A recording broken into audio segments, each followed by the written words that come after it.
welcome to Stays Crunchy and Milk. If you have questions or comments, we have multiple ways we can be reached. Twitter is, of course, the best way for those who need instant gratification, and the show's Twitter feed is at SkimPod, SKIMPOD. Stays Crunchy. For the more patient amongst you, the email address for the show is podcast@stayscrunchyandmilk.com. Crunchy again being spelled with a K. Crunchy. Hey, feel free to give us a call at 216-264-6311. That's 216-264-6311. Stays Crunchy and Milk. We're available by Apple Podcasts, Google Podcasts, Spotify, Stitcher Radio, anywhere fine podcasts are available. And of course, at the website, stayscrunchyandmilk.com. Please rate, review, subscribe, and share wherever possible, including on YouTube, where we can now be found at Stays Crunchy. And over on Twitch, where we're still Stays Crunchy and Milk. Our personal Twitters are Tatum 216, Lunchbox 2099, The Real ODP. And I'm your host, the Internet's Tayrell 713. Stays Crunchy. Stays Crunchy. Stays Crunchy. Stays Crunchy. Stays Crunchy. Stays Crunchy. Yo, it's the Rockness, not live. Then again, I'm rocking, I'm live. But I'm not fat. Then again, my shit's so fat that fans let shots fly. Swift and changeable, no style be rock style, not foul. But play with me at your own risk, kid. I might not smile. You get whipped upon in one arms. I don't fight clean, float like a butterfly, sting like a scorpion, on the tip of a sick ding-a-ling. Bring the noise with your peeps. We up in space, deep with nines like Starfleet. Ah, shit. Garbage ass rappers, MP will trap ya. Then like a federal case, I'll crack ya. Word to my man Don Ruler, I'll cold beat your crew up. If it gets thick, then number 2 will pass the Ruger. Click, click, booyah. Hello and welcome to it. Stays Crunchy and Milk, episode 416. And we stay gas operated while clapping these 45 millimeter rounds of podcasts. I'm joined by my best friends. It's Tatum 216. Hey, how's it going? No, I was. It asked me, did I want to record too? Oh shit. Well, that's You new and say yes to interesting. that. I hope you said yes and we're all good. No, I didn't. It went away while. How interesting. Well, hey, let me double check. Yeah, you're going, so I'm all good. And also joined by the real ODP. Hey, you know what? We often ask who is the asshole on this show, but we never really ask how is the asshole. Think about it. or why? Oh, but Why? not Why is the to be asshole? outdone. We are joined by a special guest. It's the homie Delvin Cox of the Delvin Cox Experience, and actually many other podcasts, which we will get into as we talk tonight. It's our normal standard Thursday night record, and it just happens to be a Browns game going, which means you don't get any day in the night. He has to support his team. Has to. When we discussed it last, he said he's going down with the ship because I'm like, we got our second string quarterback and multiple injuries in our running back core. And I'm just like, sheesh. Again, hope we win, but yeah, we'll see how that goes. Delvin, man, what's good, bro? Everything good, brother. How you guys doing, man? I appreciate how violent the podcast started off, and then it just mellowed out with a high. Like, okay. That's what I do every. Oh, if you want to know, those lyrics are as Big Rock, this monster, Big Rock from Helter Skelter. The name of that song is "The Great Unknown." For whatever reason, it entered my brain the other day, and then I got to that line, "We up in this space deep with nines like Starfleet," and I was like, "That's my lyrics of the week." There it is, right there, because I found that to be a very good line, a very good bar, if you will. Yes, I agree. Also, you should probably listen to it and hear the professional do it as opposed to me. I'm like stumbling and bumbling over my words, whereas Rock killed that song. And Helter Skelter is very underrated. Just everything about that era of hip hop was the most misspelled time. so I'm like, that song is called "The Great Unknown." So you think, okay, Great Unknown, okay, no, but it's spelled Grate, like a cheese grater. Unknown is spelled right, but like every lyric, I'm like, that's not spelled right. That's off. That's spelled way wrong. I will say this: if you're going to hip hop for your vocabulary building skills, you are in the wrong place. Right? It reminds me of reading either Requiem for a Dream or Last Exit to Brooklyn. Uh-huh. Like by I think it's Herbert Selby Jr. And this shit was hard to read because like their whole the whole book is just like, you know, fanatically talking. It is so hard to read. That book was built for audio, for like an audio book, because I mean, even though that shit was wrote in I think the late '60s or something like that. I mean, they had early books on '70s. record or something back then, right? They might have, but reading that shit was absolutely brutal. Like last exit to Brooklyn, I think I felt so overwhelmed that I just left that shit on the rapid. Like somebody else will enjoy this book someday. Well, we can't have a guest on without shooting the shit with the guest for a little bit before we, get into to form and function here. But I just figured I would just steal his bit and go for a 5 for 5. If you listen to the Delvin Cox Experience, you know that's his bit. But I'm stealing it this week on my show. Works for me. Ask him questions. So first up is, where did you come up? Tell me about a little bit about your life that you care to share. Okay, I was born and raised in Miami, Florida. Child of the 80s. It's kind of interesting because, Miami is the home of the boom, Miami bass type thing. So, grew up listening to Uncle Al and stuff like that. But I was never into none of that stuff. I was into Cool G rap, KRS-One, and stuff like that. So it was kind of interesting just growing up in that environment and just being ingrained in a completely different genre of music, of hip hop. I dig it. Okay, so you grew up, of course, okay, like you said, with the Miami sound, but it's like I always hear interesting stories about how Luke just brought everybody down to Miami. Yeah, Like Miami. Oftentimes people say it's not the South really, because it's got its own kind of vibe, International vibe. That's very different than the rest of Florida, but also to its own self. So it's like, how was you getting all this other music when Miami was doing its thing? Oh, I can tell you that. That's easy. I don't know what area all of you brothers stay in, but in South Florida, we were known for having a bunch of flea markets. And these flea markets would have mixtapes. Like, they would sell, tapes and stuff like that. And they would have all the mixtape, whether it was a Clue tape, DJ EFN tape. At the time, they had DJ Khaled tapes. They had, everybody's mixtape. So I would just go to the flea market, get it cut when I had hair, and buy a Clue tape. That was my thing. Go get a DJ Clue tape or a Funkmaster Flex tape, and I would hear all these rappers that I didn't know at the time, but became some of my favorite rappers. Like I heard Noriega before the War Report came out. I was hearing early Nas and stuff like that. Like Life is Like a Dice Game and stuff on Clue mixtapes and things, and I kind of fell into that era of hip hop because of it. Because like I said, Miami-based hip hop, it was okay, but it was that was made for one particular thing, and that was for girls to dance at parties. Yeah. Which is fine. I'm not disagreeing with it. No, I don't have a problem with it at all. But when you're a kid, you want something different. And much as I love R&B, kind of found myself kind of with the movies I watched, like watching Crush Groove and Breaking, stuff like that. I kind of found myself gravitating towards hip hop, Run DMC and those guys. I want to find more of that stuff. Yeah. Cool. I like it. I definitely love it because that's just pretty much all three of us, all of story. You know what I'm saying? We got hip hop and it just came and it arrived and we was like, okay, we fuck with this. So I dig it. I dig that, man. So what is it? What was Miami like just when you was a youngin' like that, when you was just getting around? I mean, I don't know, man. When I see Miami now, it's super pretty, puffy lid ass, all this and that. But I'm like, what's really going on in Miami? Because I remember Cops was all down through there. You know what I'm saying? The show Cops used to be. That's where Broward County and all that shit is at, right? Yeah, exactly. You nailed it.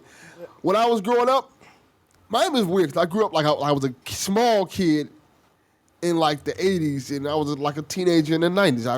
I was 10 years old in 1990 specifically, and grew up in the 90s. So in the 80s, I specifically remember like the crack epidemic hitting Miami, like and seeing like to this day I know the smell of crack because I was at family members' houses and people thought of crack cocaine as like a social drug, so they'd have parties and stuff like that. They tell the kids to go to the room, but you can smell that smell of crack or smell weed like in the room, and you get like, okay. I didn't think nothing of it as a kid, but when I got older, like, oh, okay, they was doing the heavy stuff. They just didn't realize it. But when I got into high school, you didn't really see that as much. You saw the after effects of it because you grow up and you see like a lot of old crackheads in the neighborhood and things like that. But Miami's weird because we don't really have gangs. It's a lot like how Cali is in terms of like you have kind of like cliques.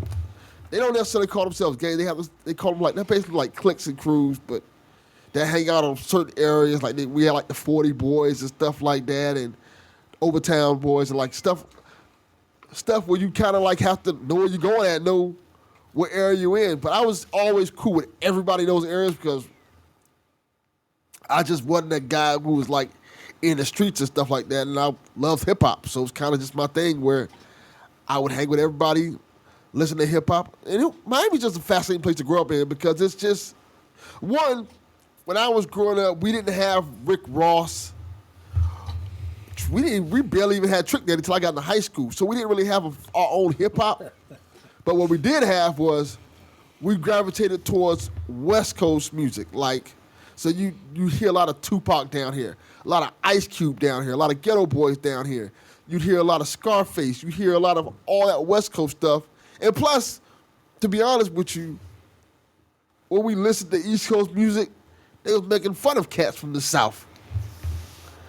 So when you're a guy from the South, you hear these guys that you respect making fun of your music, and the West Coast is kind of embracing you. Like, all right, we'll rock with them. We'll rock with Tupac and them. And that's kind of how it was down here. Yeah. That's so dope. Yeah, that really reminds me of, because we're from Cleveland. And until Bone, we didn't really have our own music. So you picked one side, it seemed like.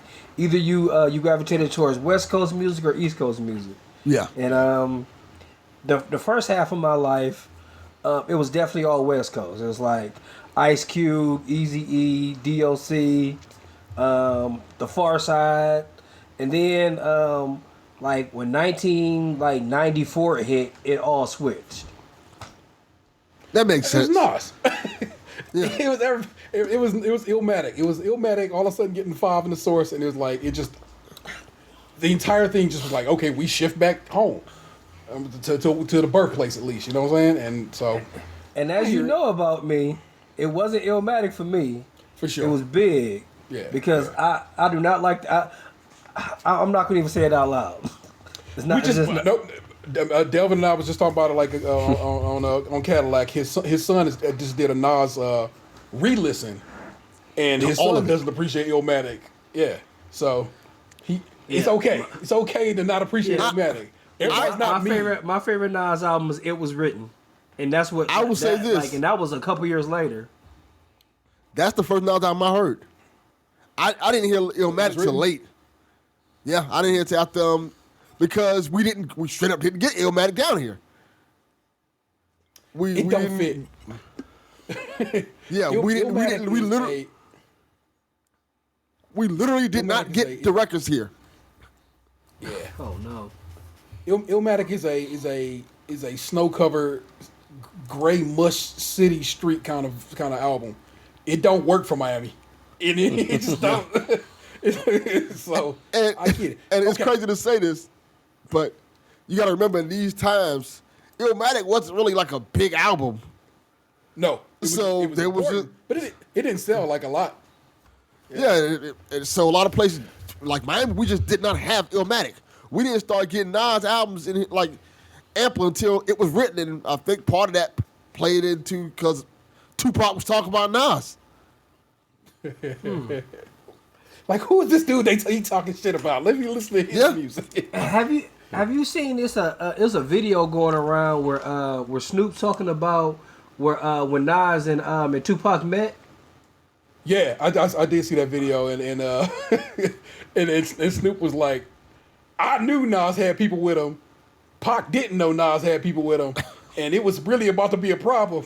And so the way Snoop explains it, he's like, Pac is like, yeah, you see how I bitched him out, and Snoop was like, nah, bro, that's not how that really happened.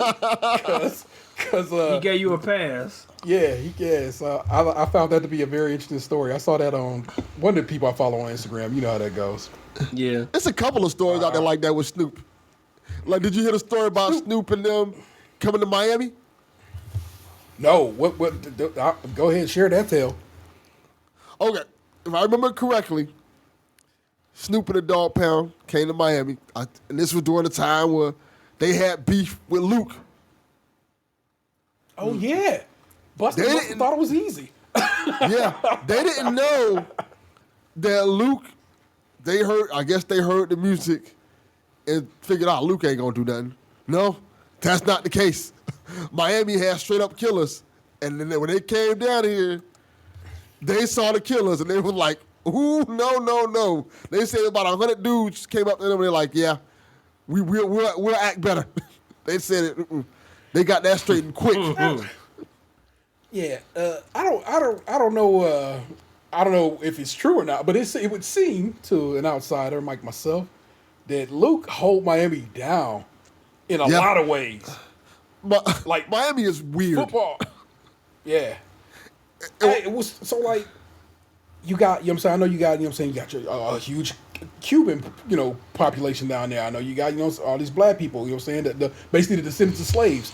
But then you got all these Haitian people, you know what I'm saying, who have come over and so forth and so on. So it's like, it's wildly diverse in a way that is different than probably any city in America when you think about it. Yeah, and the thing about it is, and I tell people this all the time, you'll see these dudes dancing and twerking and all kind of stuff down here, and them same dudes will kill you in a heartbeat. And so you gotta like, people always talk about the masculinity of people and things like that. That always becomes a topic, especially nowadays. Miami dudes don't rock like other dudes do. You think these dudes are soft because you see them wearing these tight t-shirts and these tight pants. 9 times out of 10, they are carrying big guns in their pockets. Leave them people alone.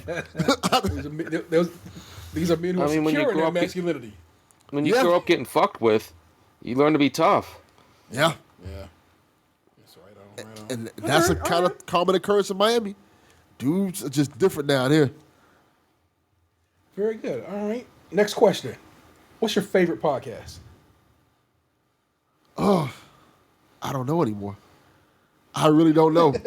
At one point, it was the Joe Budden podcast. Okay. But then he pulled whatever all that stuff he pulled with his crew. I'm like, all right, you know, kind of knocked out a few pegs of mine.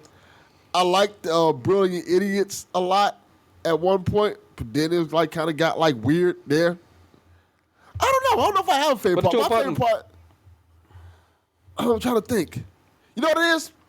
My favorite podcast are the indie podcasts. All the indie podcasts that are out there doing things different from everybody else. I like finding new podcasts that are just off the beaten path, like the What Up Doe podcast, like what Calfee's doing with Cal Likes on Mars, stuff like that. Because they don't mind pushing the envelope. Joe Budden got his fans. Yeah, or just for sure. What did Joe Budden do? I didn't hear about this. Joe Budden had a couple of buddies that did the show with him, and then he decided, I guess, that he just wanted the money to himself or whatever. He fired them on the air. Oh, wow. A big stinking thing. Wow. Yeah. Yeah, and then now they got their own show. Rory and Mal got their own show. And got 10 million. They got like a huge deal for their show on Sirius. Yeah. So it worked out for him. Yeah, they're doing They quite put good. water in his face and washed off his marker down beard.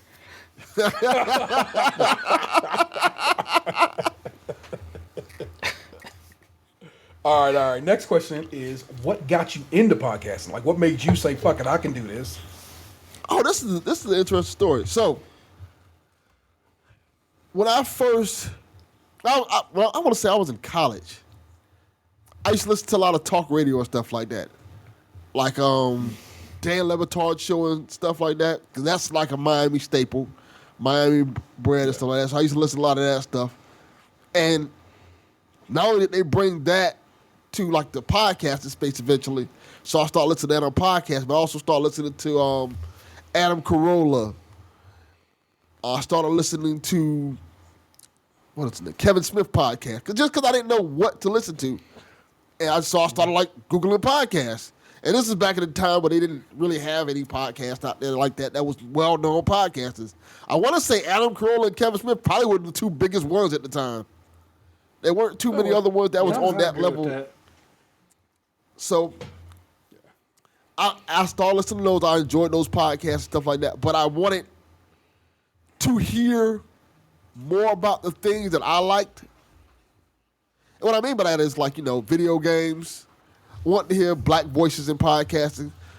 I thought that was important to me. So I started listening to a podcast called Married to the Games, which is about video games, which I liked a lot. And I started listening to another podcast called Geekwalize, which was a black hip-hop / nerd podcast. So, like, one of the main guys on the podcast was a rapper. And they also real rapper? Yeah, like he has albums. Okay. Like he has like albums on iTunes and stuff that are actually really good. So, they were like, I want to say three black podcasts. They would come review a show, talk about comic books and stuff like that. And I enjoyed the show a lot. And then eventually they had me. I want to say I started writing for their website for a little bit. I started writing for their website. I started writing for a couple other websites like blameebro.com. I wrote for a little bit. And I got good at that type of stuff, yeah. So I wanted to just start a podcast. I wanted an outlet for myself, so I started a podcast called the Mic Drop Podcast. My homeboy Al, who's also a rapper, and the whole thing with him was that Al is the type of dude who always goes against the grain and is going to always say something controversial, even if just sometimes I think he just said to be saying it, and sometimes I think he be saying it to like prove a point. So me and him always had interesting conversations. Like I remember the night, when Trump first announced he was running for president, and everybody was laughing at him. He immediately said Trump's gonna win. Like, huh? And he said it on the podcast. He's like, yeah, Trump's gonna win. He's gonna win in a landslide. And I'm like, you really think so? Like, yeah, because people are going to fall for everything he says. Because people love celebrities. And 100%, he was accurate. Wasn't a landslide, to be fair. Yes. Wasn't a landslide, but yeah, so. That's true. Good call. Yeah, he won, but he didn't cover the spread. He didn't cover the spread. Yeah, so Al ended up not being able to do the podcast because, like those type of friends are, something always ends up happening in their life. And it's with Al, it's always stuff that sounds wild and crazy. Like, and you be like, bullshit, ain't no way that happened. Then you look like, oh shit, that actually did happen. Like, no. Oh, no. Like at one point, I think his girlfriend was like dying from some kind of real disease. I'm like, get the fuck out of here. No way that's happening. And then, like, she actually was dying from that rare disease. I can talk about it now because she's okay. But like, it was like I thought that was gonna go the other way. I can talk about it now because she died. But yeah, it was like, you was like, yeah, man, she real sick. She throwing up, and I was like, yeah, we can't record with this going on in the background. Like, so I ended up having to, like, after me and him stopped doing the podcast, I'm like, I wanted that outlet.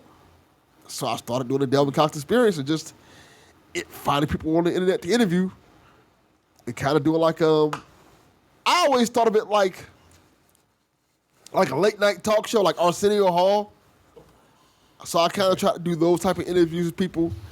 And starting off, getting people to get on your podcast back then was not easy. Like, trying to get guests because half the people didn't know what a podcast was, for one thing, and the other half was like, no, you're not famous. Why would I go on your podcast? Well, But I probably kinda- that. In addition to that, probably people not having just the ability to do it. You know what I'm saying? Yeah. Like you probably And- can talk them through it, but it's like now in the age of Zoom, you could probably get almost anybody you want to holler at because everybody's now probably well equipped to do it. You know what I'm saying? Everybody got a camera, everybody got a mic. You know what I'm saying? You probably, I would hope that in the age of the internet, it has become age of internet and of course the age of the pandemic. It's gotten a whole lot easier for you to be able to say, "Hey man, you want to jump on?" Yeah, and the age of podcasting honestly helps with that because now everybody knows what a podcast is. Everybody's doing a damn podcast, so it's a lot easier to just like, hey, want to hop on this podcast? Like, yeah, sure. I got all my stuff set up. What you using? Zoom, Skype? What we doing? And it's like, okay, you know what to do. I ain't got to say nothing. Back in them days, wasn't like that. Yeah, trust. Yeah, we had to get our shit together for remote recording when this all started, and it was its own challenge. And I think we finally got it dialed in with this with this Iris app when we do remote. But now we also can do stuff in person, so that is helpful as well. So That's cool. we do stuff in person more often than not because it's just usually just us. And then we have a guest in. You know what I'm saying? We have a remote setup. So while Gabe is out on the road, and you know what I'm saying, and if he can do a show, then we do a show like this. And if not, we do a show hopefully in front of each other. We jump on we got a decent little setup for recording in person, and it works pretty well. So, dope. I like that a lot. That's dope. Cool. All right. Yeah, I remember back in the day listening to a lot of those Kevin Smith podcasts. Yeah. Tell him tell- Steve Dave was our shit Yeah. until it wasn't. Yeah, that's kind of how I felt about it. Yeah. I used to be. I would have a bad day if Kevin Smith didn't put out a podcast that day because like I wouldn't have a lot to listen to. Like that's what carried me like throughout my days. And then I remember T introduced me to the Black Guy Who Tips podcast, and I was just like, black people do this now. So it really. I felt like that too. It really. I felt the same way. Yeah, it pushed along, and I guess like right around that time, you know, tell them Steve did start changing their political views and stuff like that, and saying wild shit. I was just like, I just didn't agree with. It was just a perfect storm of, you know, two worlds colliding because like after that like I was listening to Cold Slither, which was like a black pop culture podcast, and it really started like rolling more and more all at once. So it's been good to see podcasts change to for the better lately. Yeah. Oh yeah, definitely. It's definitely changed for the better. All right. Next one. Have you ever met anybody famous? Now, are we talking in person or podcast wise? I'm gonna give you in person, but if you got somebody that you met on a podcast, you really is like, yo, but I talked to this dude on the show. And that was dope. No reason not to share that too. I say that because I interviewed Rodney Barnes, who wrote the Boondocks for multiple seasons. He writes the Wu-Tang series that's out on Hulu now. Hulu right now. Nice. Yeah, and a couple other things. And I also had on my podcast Stan Bush, who wrote the song "The Touch." Really? Yeah, That Cold Slitter podcast. yeah, How funny he was on that Cold Slitter podcast some years ago talking about the touch. yeah. So I and fuck with Stan Bush, sort of. yeah, that's one of my favorite. Bush Lee. That's from one of my favorite movies, the Transformers the animated movie. So yeah, that was really pretty cool. Yeah.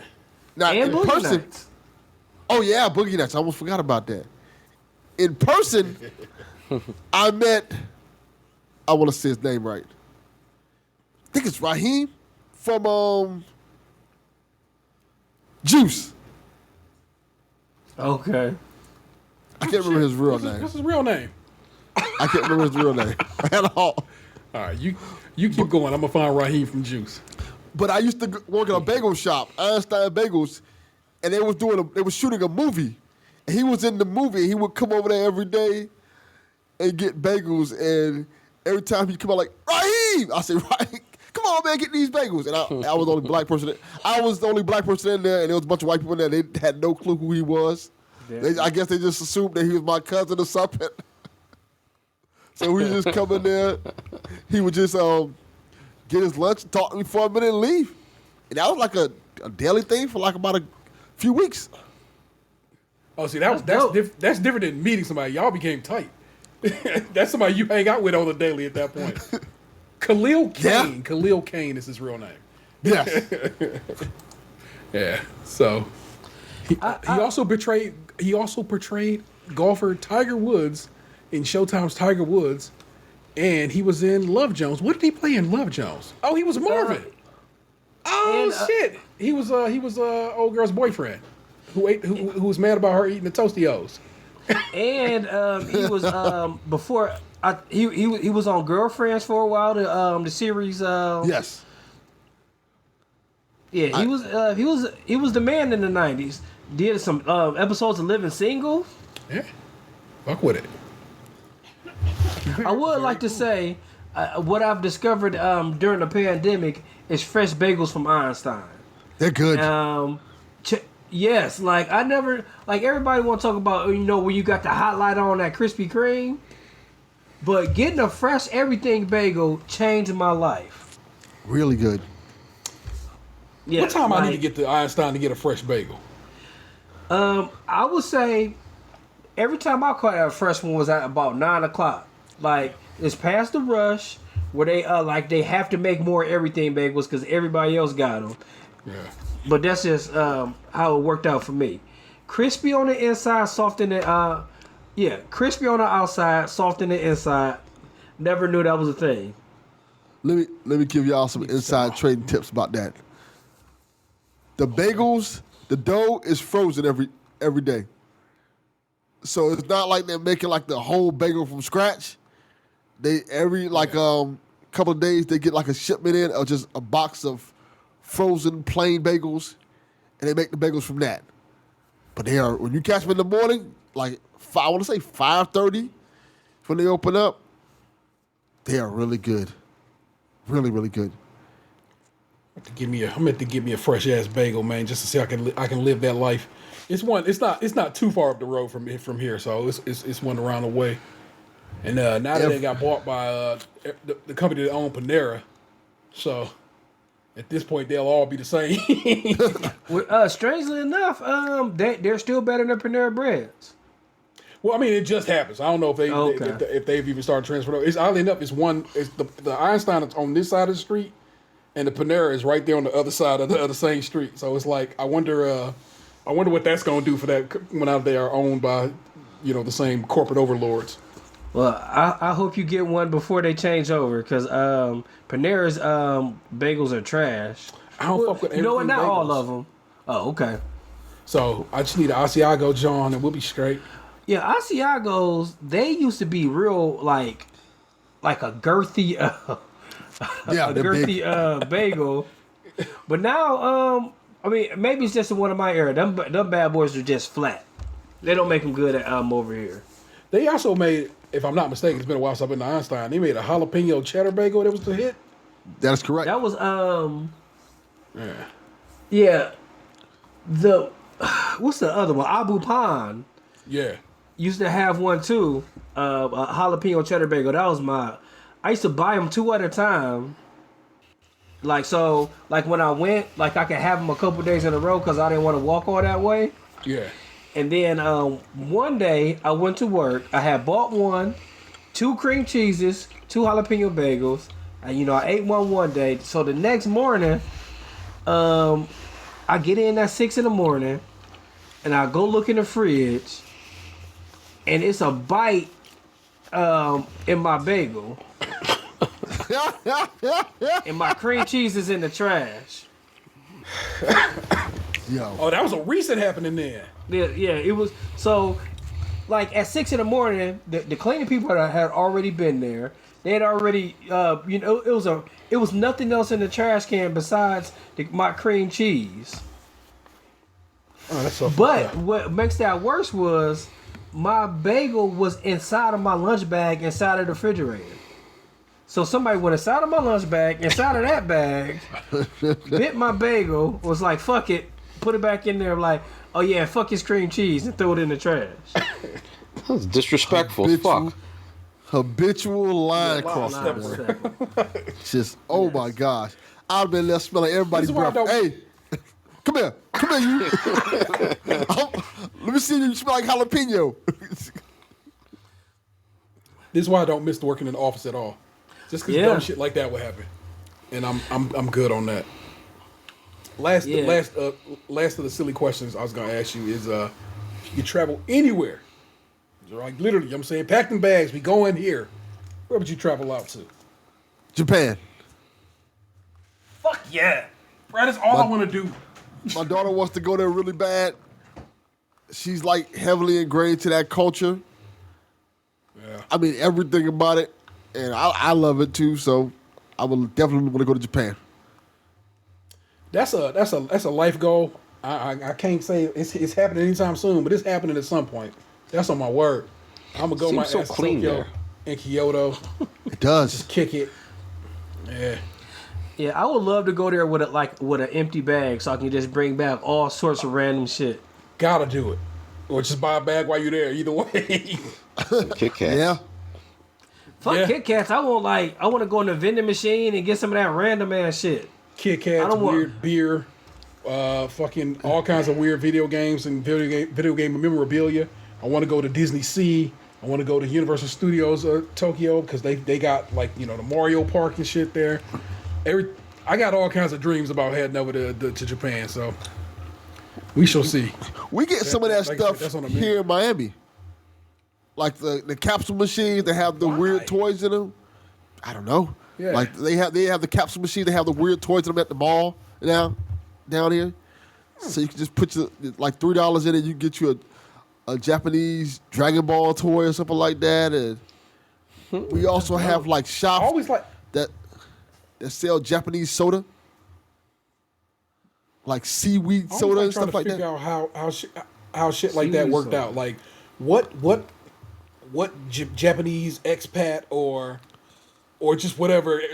Turns out a bunch of Japanese people moved to Brazil for some reason during World War II. A lot of people moved to South America during World War II. It was a weird situation there. I Yes. think people was just looking for asylum, seeking asylum, and so stuff like that kind of sneak up. You know what I'm saying? So I dig it. But I still would like to research the whys of, like, there's somebody wrote a story or got a YouTube video of why Japanese culture is big in Miami, and I'd like to know. I would too, but it's pretty big. Very good, very good. Well, I mean, that's our 5-on-5. I guess we'll just get into the regular of the show here, and you know how we do whenever we are doing a remote. I'm gonna do you a couple news stories. We're gonna talk a bunch of shit. We do some about the assholes. We'll pack it up. We'll get out of here. It's easy. That's what I'm saying. So I will start you with this news story that showed up in my feed today, and I thought it was like, So here we go. Charges dropped against longtime Ohio inmate in shaken baby case. An Ohio woman who I spent don't want to punch up this headline. an Ohio woman who spent nearly 20 years in prison on charges Baby of killing- shaken, not stirred.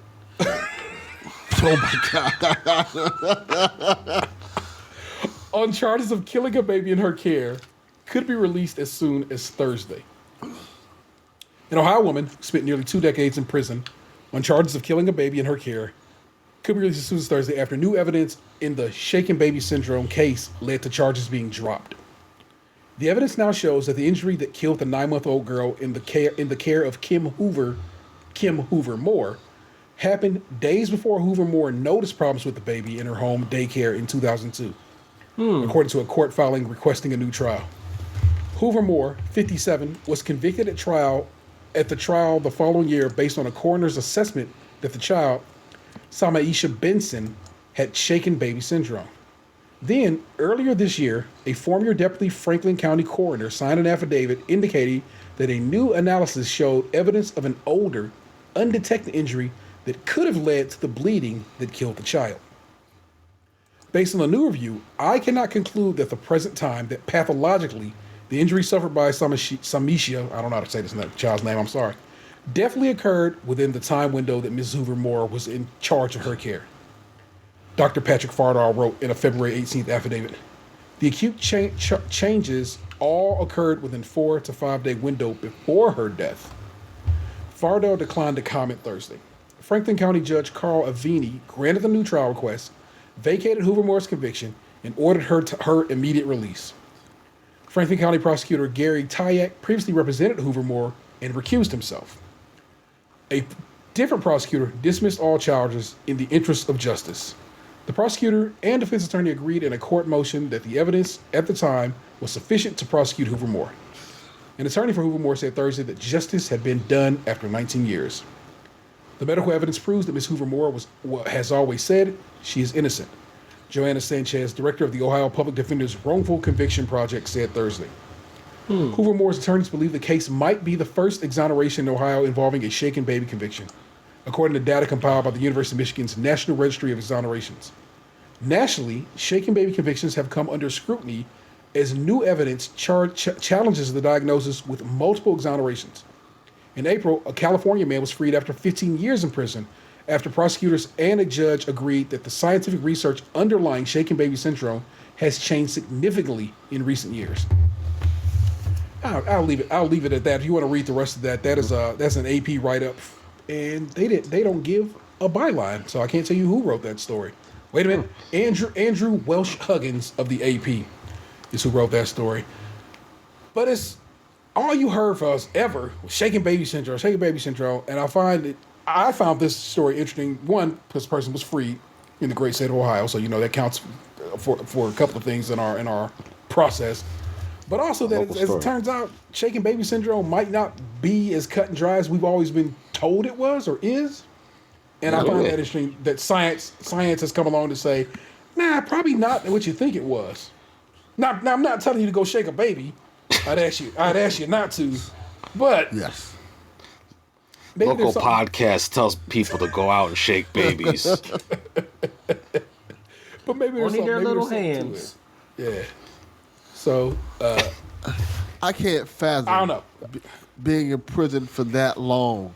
Having your life dramatically changed to that extent for something that you didn't do. Then they're like, you get out, okay, you can go home. Like, what? Sorry, what we fucked up. Players fuck up.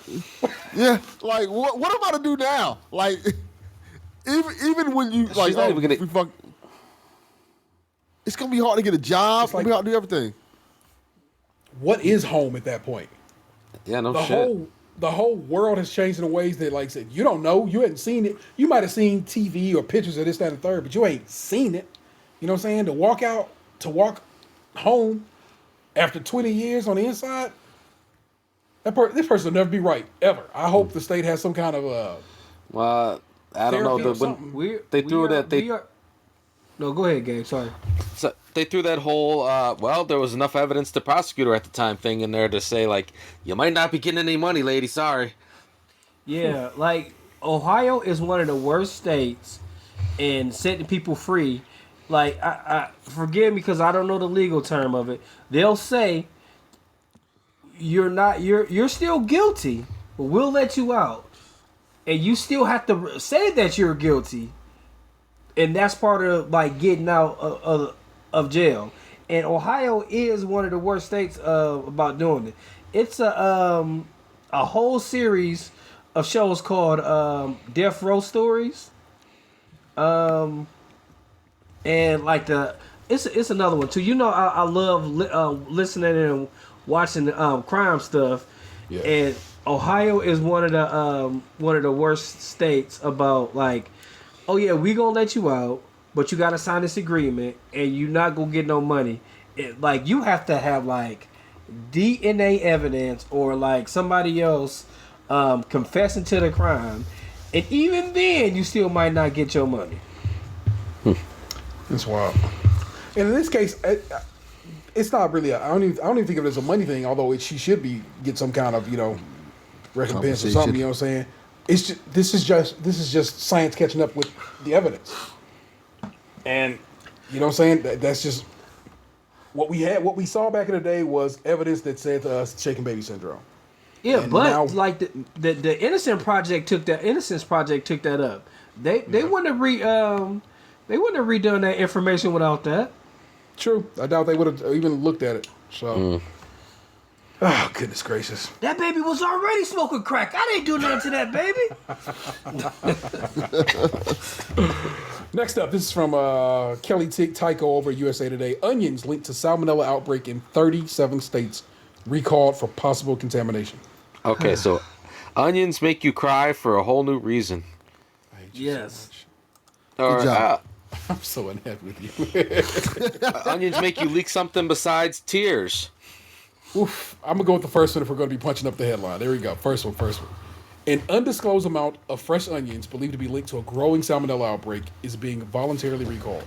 In a recall notice posted by the FDA's on the FDA website Thursday, ProSource Produce said the whole raw onions, red, white, and yellow, so all the races of onion are included on this one, are potentially contaminated with salmonella. The recall comes a day after the CDC announced a link between the onions, which were imported from Chihuahua, Mexico, and distributed by ProSource, which is based in Haley, Idaho. The CDC said in a safety alert Wednesday that 652 people have been infected with the outbreak strain Salmonella Orenburg from 37 states as of October 18th. The number of cases is expected to grow as more illnesses are reported. You know what I say to this? Cook onions? I'm going to have to do my own research. And I'm not going to let the government tell me I can't have my onions. Hell no. From my cold dead hand. I guess you just can't eat raw onions, right? You gotta cook them. Yeah, just cook them. My wife made some chili the other night. So do we, but we don't. Vanessa hates onions, so there'll never be no chili in my onion at this house. So I mean, onions in my chili at this house. I'm worried not about that.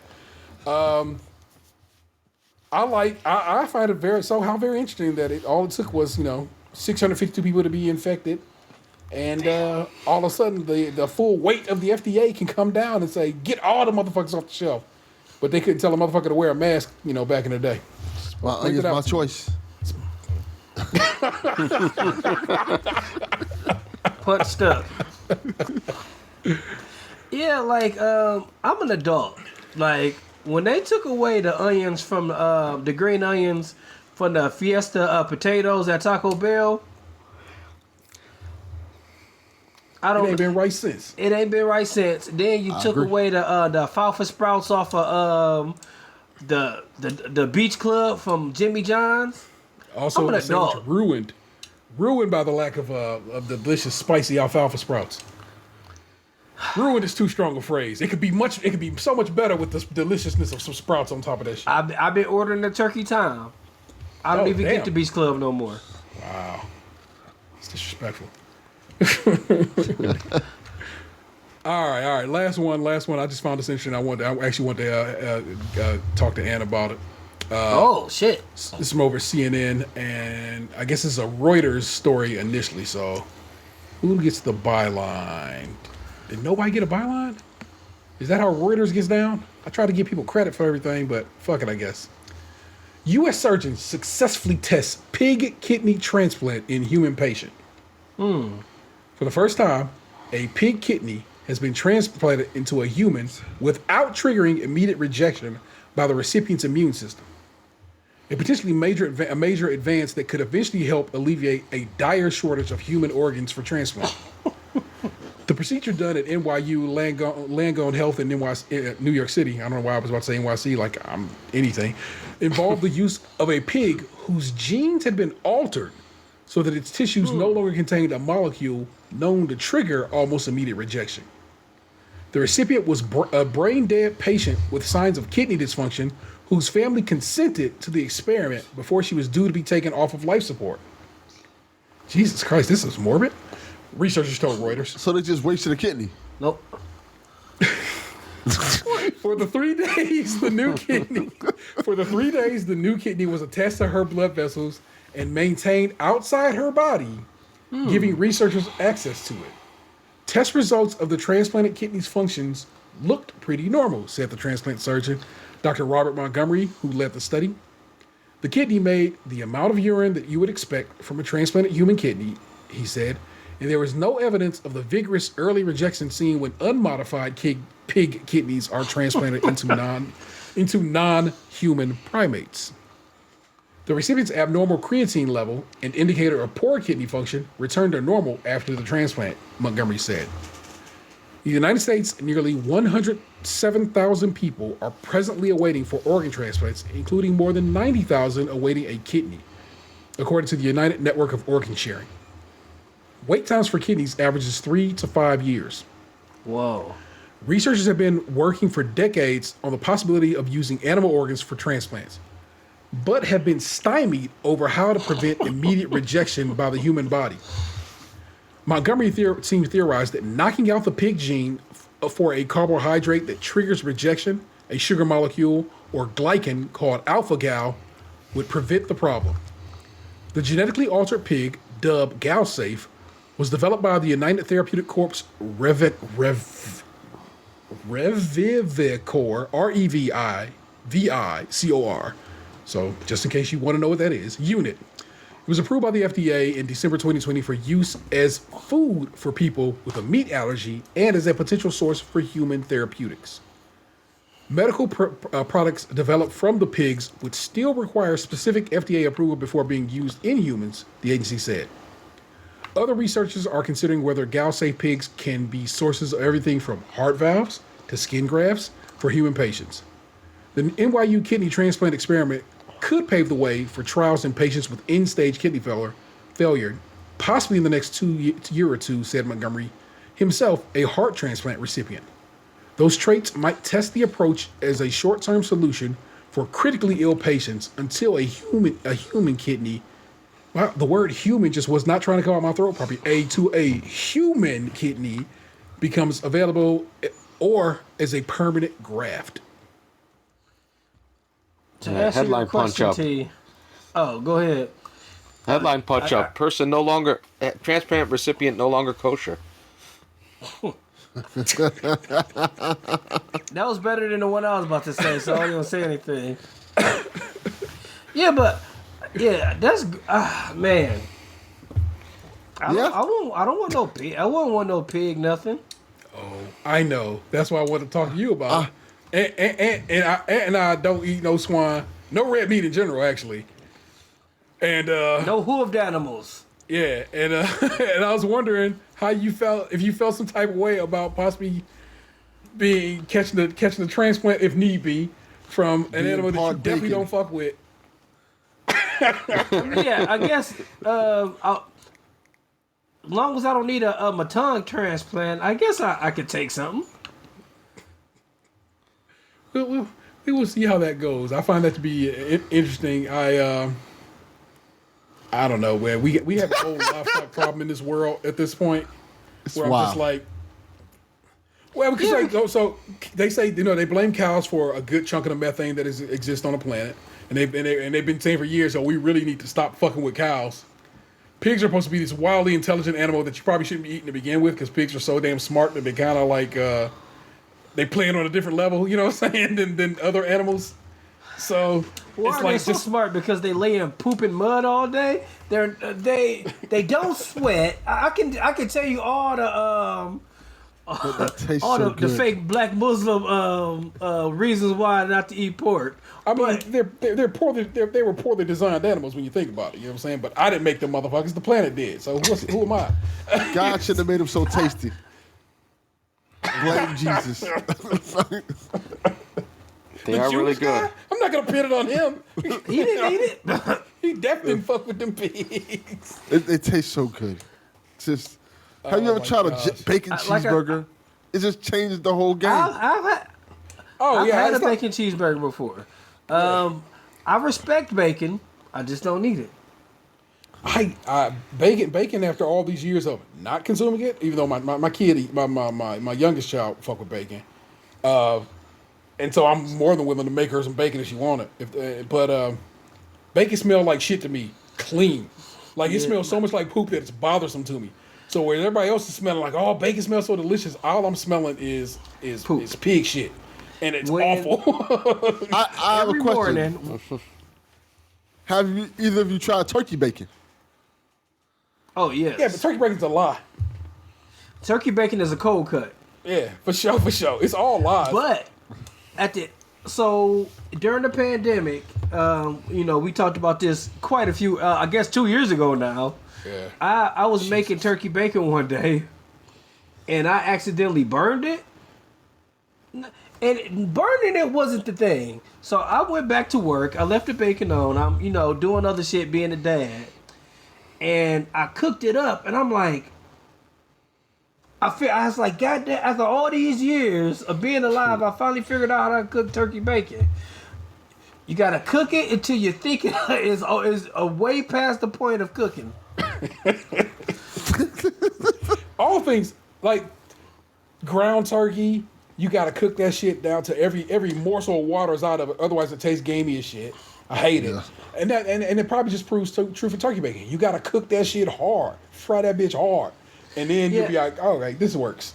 Yeah, ground turkey or ground chicken, I've never had a problem with it. Like, we ate it before the bandwagon jump because it was very very inexpensive at first. You could get it was like a 20-ounce pack was like 99 cents for years. Yeah. But you got to damn near burn turkey bacon. And that's fine. Like it's pretty much a cold cut. It's pressed to meat. Yeah. It's not bacon. Now beef bacon. Is beef. Sizzling. Sizzling. And they make duck bacon. Now duck bacon is probably the closest thing but duck bacon is crazy as expensive. Yeah. I've never tried. Every now and again, I've never heard of duck bacon. I'll cop some high-end turkey bacon from our local high-end grocery chain or whatever, just to see. And in fact, I did a we try for the Patreon of the various bacons from lower end to the high end, only to discover that of course the middle was where it was at.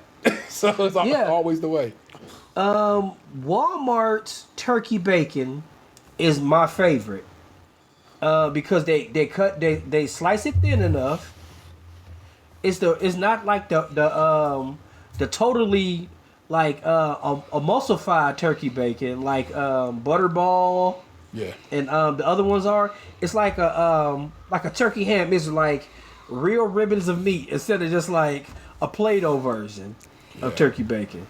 I was watching Give Mythical Morning the other day, and they tried turkey bacon. They tried and like the Oscar Mayer one was the one that they was like, this is the worst thing ever. But they held it up, and it looked like cartoon bacon. It's Play-Doh. It's Play-Doh. So that's why I can't fuck with it. But that's news. Well, I had something to say about transplants. I always thought our saving, what would save us in transplants was cloning.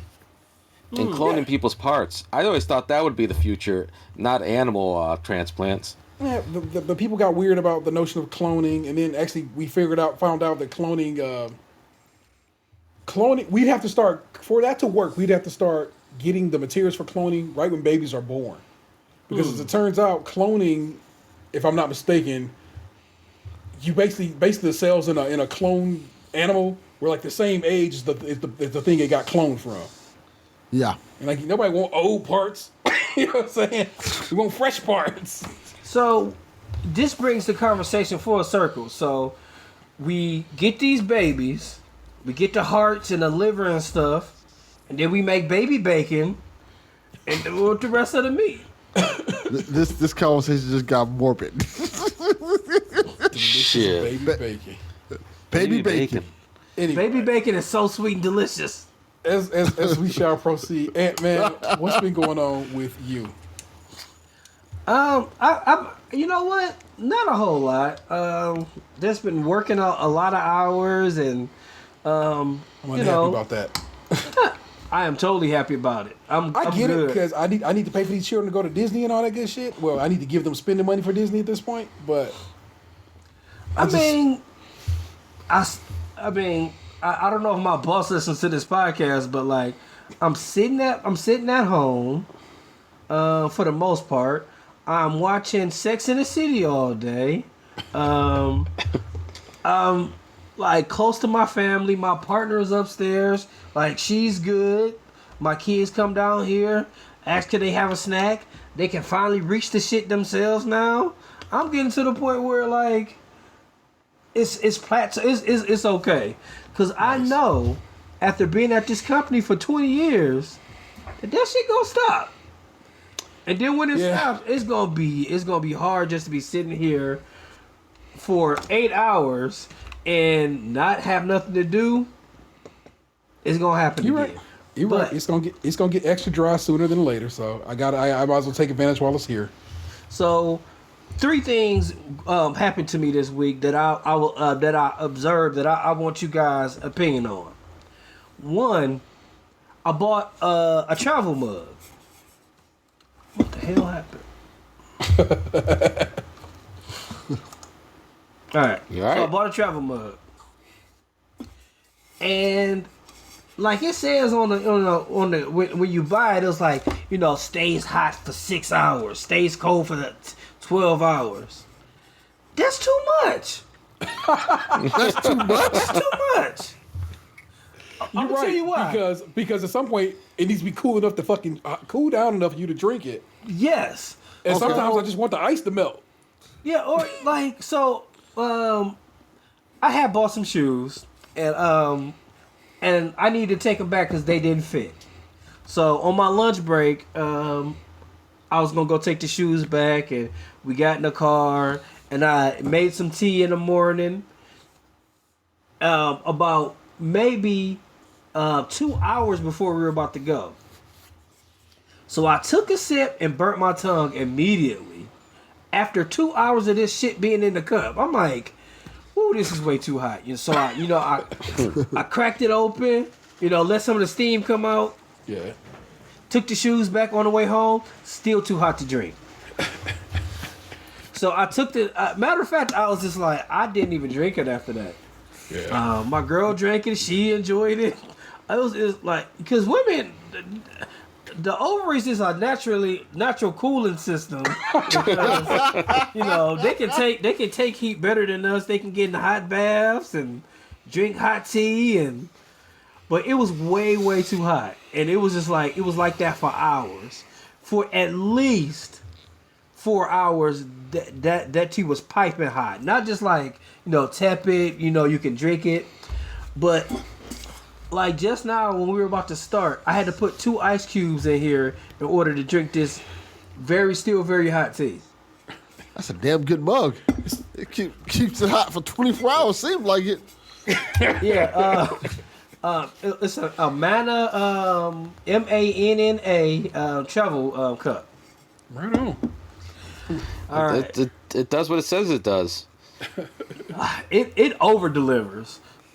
It definitely over delivers. It's like when your friend hook you up with a girl, it's like, man, she cute. Then you get over there, she cute, she funny, and down to give you a handy on the first day. But I'm not a handyman, so. But anyway, I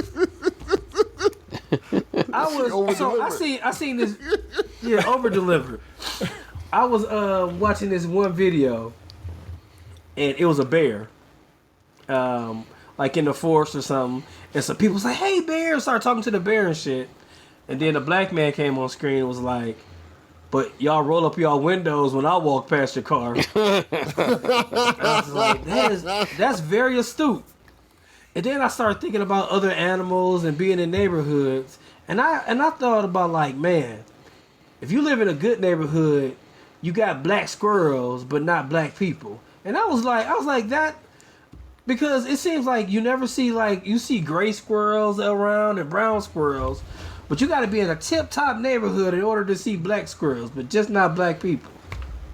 No, I got black squirrels in my neighborhood. You got black people in got your black neighborhood? You don't have no black people.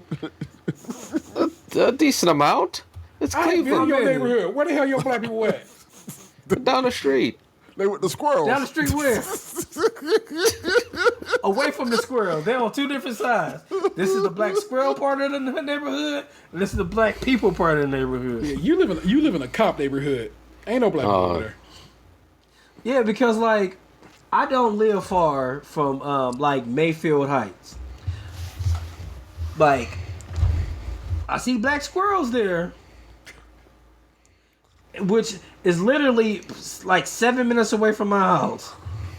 A lot of black squirrels, or at least I've seen black squirrels. I haven't seen any. I don't see many black people. Then, last but not least, I went to Costco today. The best place to get a hot dog, if you guys are looking for a place to get a hot dog from. But so I was You in got line. the Costco card to get the hot dog. Oh yeah, they changed the rules now. You gotta have a Costco card. Can't just walk up into Costco, eating all the hot dogs. I get the cheese pizza or what it used to I thought was a yogurt parfait. It ain't yogurt. It's just ice cream. They lied. They changed the signage. So this happened to me a couple times this week, where like I remember T had mentioned in one of our chats that he is paying the price for these self-scanning play. He don't like that. He'd rather go to a person. I totally disagree with that. I don't want to be talked to at all. I want some of those Amazon stores to come up here where they know exactly like what you taking and what you putting in your cart, because I'm tired of these people talking to me. I wear headphones, I wear a hat, I wear a mask. I even stopped wearing my city's local sporting teams because I don't want people talking to me. I don't want you to talk to me about the Browns because I don't know nothing about the Browns or the Indians or the Guardians. So it's getting cold here, unfortunately, and I had to get a filter for my furnace. And I don't know how good it works. I just know that's just part of the rules. So I got it, and I'm in the self-checkout line, and the lady just like, she comes up to me, it's like, I'll check you out. I was like, no, I'm okay. She grabs my cart and checks me out anyway. Then, That's like checkout assault. Like, yeah, it was checkout assault. And then like she like I usually use tap pay. I use Samsung Pay. And she was just like, nah, that don't work. I was like, I was trying to use it. If you just get out of my way, it will work. But she no wouldn't get out means of my no, way. lady. Yeah. You need like a whistle or something. I might need to add a whistle to or maybe I need a no ma'am t-shirt. So like yeah, she grabs my card, makes me check out there, and like I said, all I had was just the filters. Yeah. And then like I didn't touch anything. She's like, "You want some sanitizer?" I'm like, "I didn't touch anything. Stop." So that was at the Home Depot. I usually don't even shop there. I usually shop at Lowe's, but it was before work and I had to get back home. Then, like I said, I went to Costco today, and I'm checking out, and I'm in the self checkout because I do want to get out of here and I don't want to talk to anybody. I want to get out of there, and the self checkout, especially at this store, because I guess it's bulk merchandise and it's they don't want to lose. You lose much more money when you still in 600 Oreos instead of just 30. And so I'm checking out and the machine is just like bugging out, like, you got to do this before you move on. And then the lady came up to me and was like, she's temperamental. And I'm like, whoa. I was like, man, talking shit about your coworker. She was, yeah, I guess. I was like, I was like, men are just as bad as women. No, that's, you don't have to say that. She's like, nah. She doubled down on that shit. She was like, nah, women are pieces of shit, and this machine is a parent. I was just like, whoa, come on, man. See, trying to get you canceled. Yeah. I don't have that kind of experience over here in my neck of the woods. And also, my issue is what I do have is people who can barely fucking shop for themselves and just be fucking up and like, oh, I need help over here now, blah blah. And I'm like, again, I told you my whole point of this is I'm not giving you my free labor.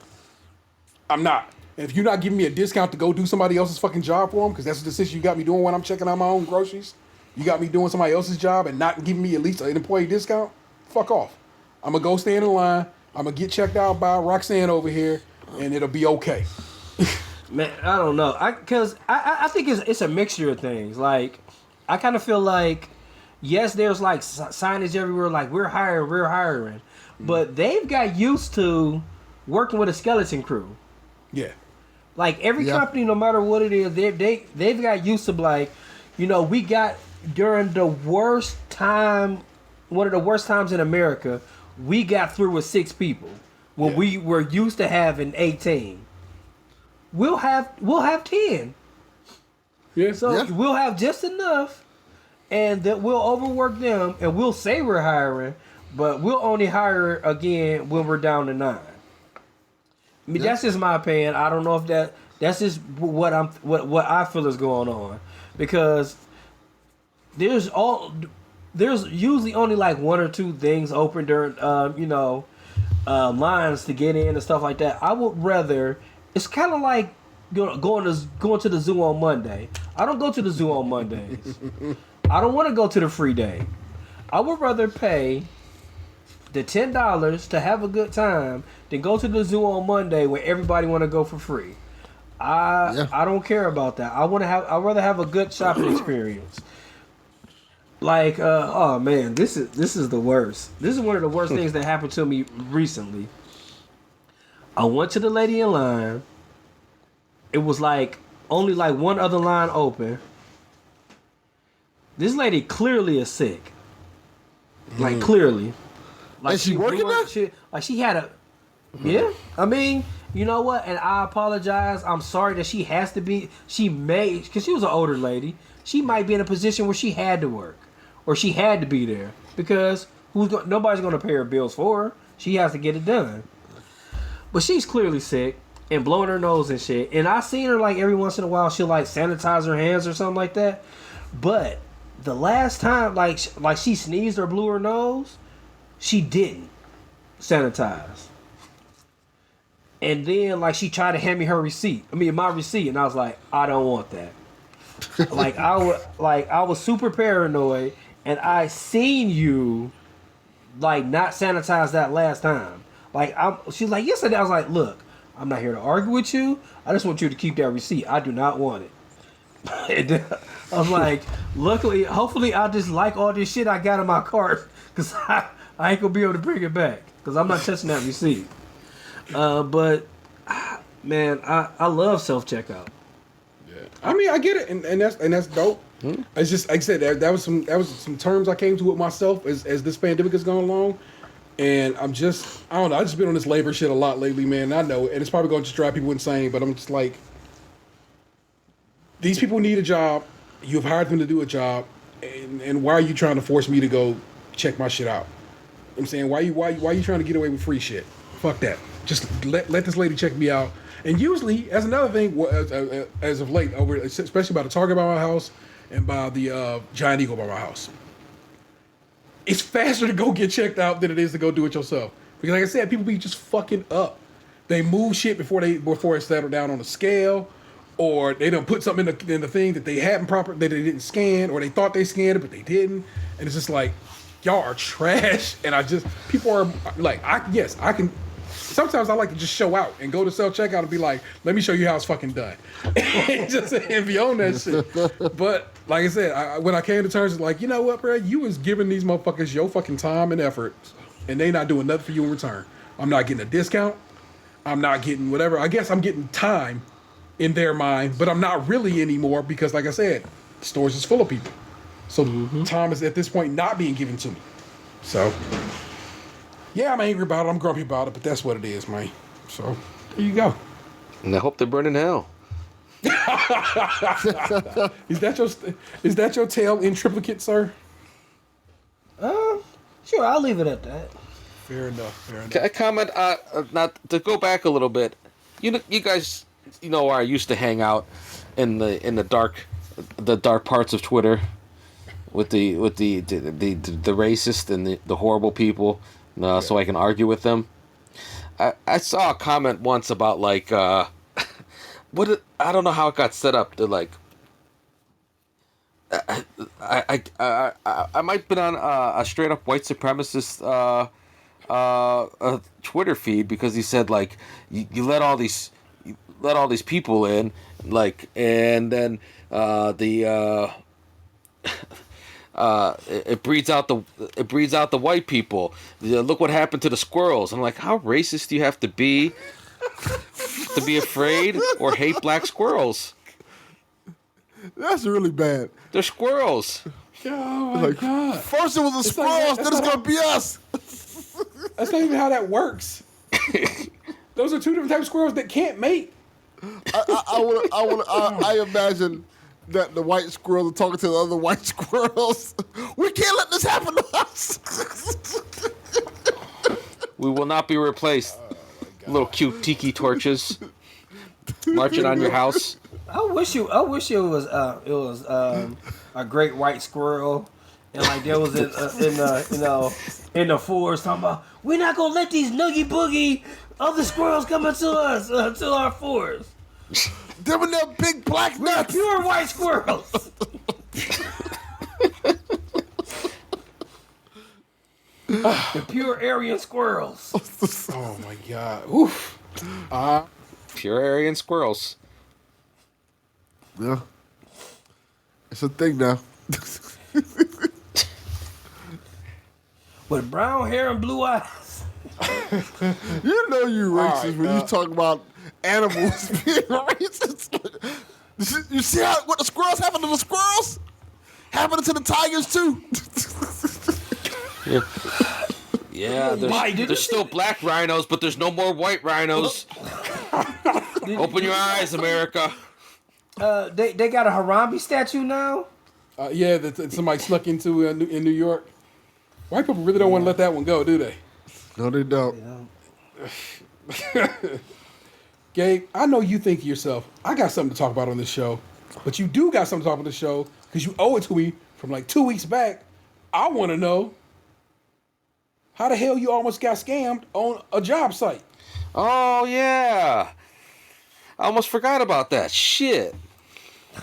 So the reason I bring it up is Vanessa has a friend who was out looking for jobs and said that a good half the jobs that pop up for her are just are fake or scams asking for basically information.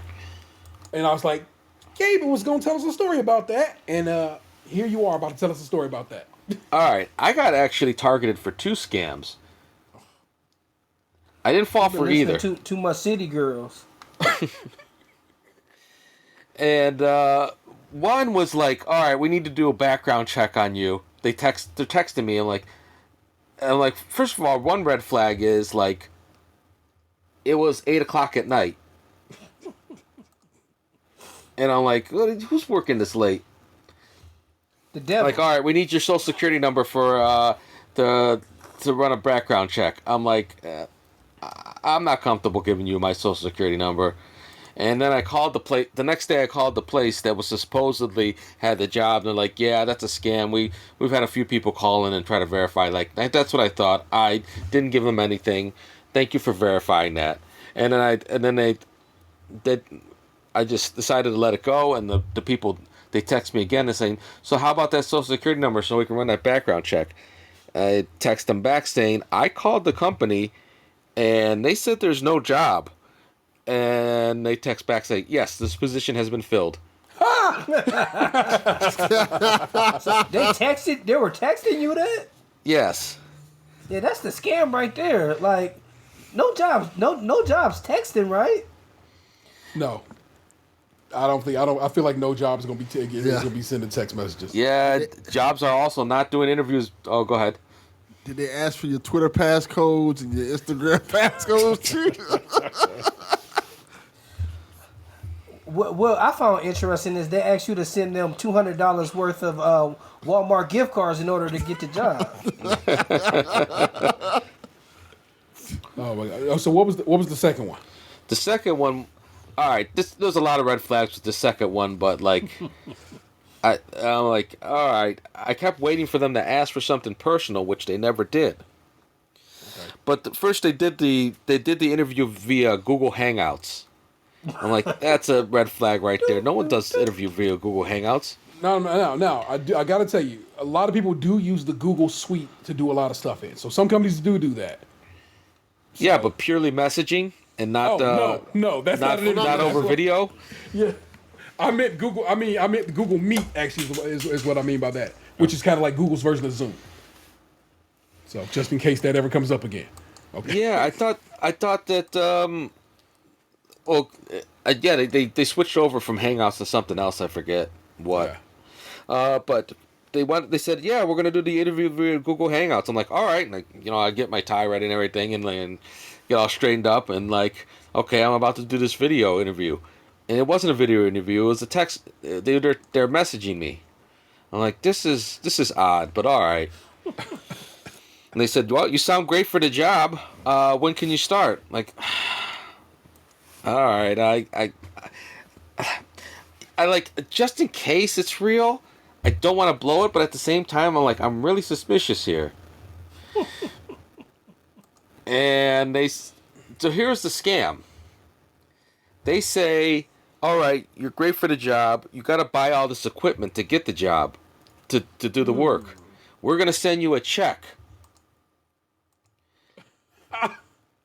And and then I looked it up. I'm like, here's the and this is before I even got the check. I looked it up. I'm like, all right, it sounds like the scam is that the check bounces. It's no good, but you try to deposit it, and you give this website all this information about your credit card or your debit card or your bank account to buy the equipment. Yeah. And thinking you have this money, and you don't, it's gonna bounce and it's gonna fuck up your account. And even if you do wait to buy the equipment, the check never clears, and your account's all fucked up. Yeah, sure. And I forget the amount. It was like $6,800. It said on the website warning about the scam. Yeah. And they sent me the check, and the check wasn't exactly that amount. I'm like, man. $6,800? Yeah. So I took it to the police. Like, I had the time. I went to my bank was like right next to a police station, and I took the check to the bank. You went to the bank first? Well, yeah, I went to the bank first to say, like, hey, could you verify whether this is a scam or not? And like, did it come up? And I took it out of the FedEx envelope. It came in, and they said it came in that envelope, and I said yes. Like, it's a scam. No one's gonna FedEx you a check. Shit. Anyway, I can tell you already. Yes, people will FedEx you checks. Oh, the teller didn't think so. Yeah, I remember I got a check for $3,400. We talked about it. Is it? Did we record it? Yeah. We talked about it like on one of the last two episodes. We talked about it. In fact, yeah, we talked about it. We tried. Yeah, I think we talked about it on We Tried, and that's how you were like, oh, that's when your wife was like, oh, Gabe has a story about that too, and we said we'd take for the regular show. So that's how that ended up. Yeah. All right, so yeah, so it's a scam. They want Did for they I don't know what fingerprints on the check. No, they don't work that hard. Please, they let me keep the check. What? Like, isn't this evidence? Like, you can take it. Like, you're never gonna do anything about this, are you? Where the hell is Matlock?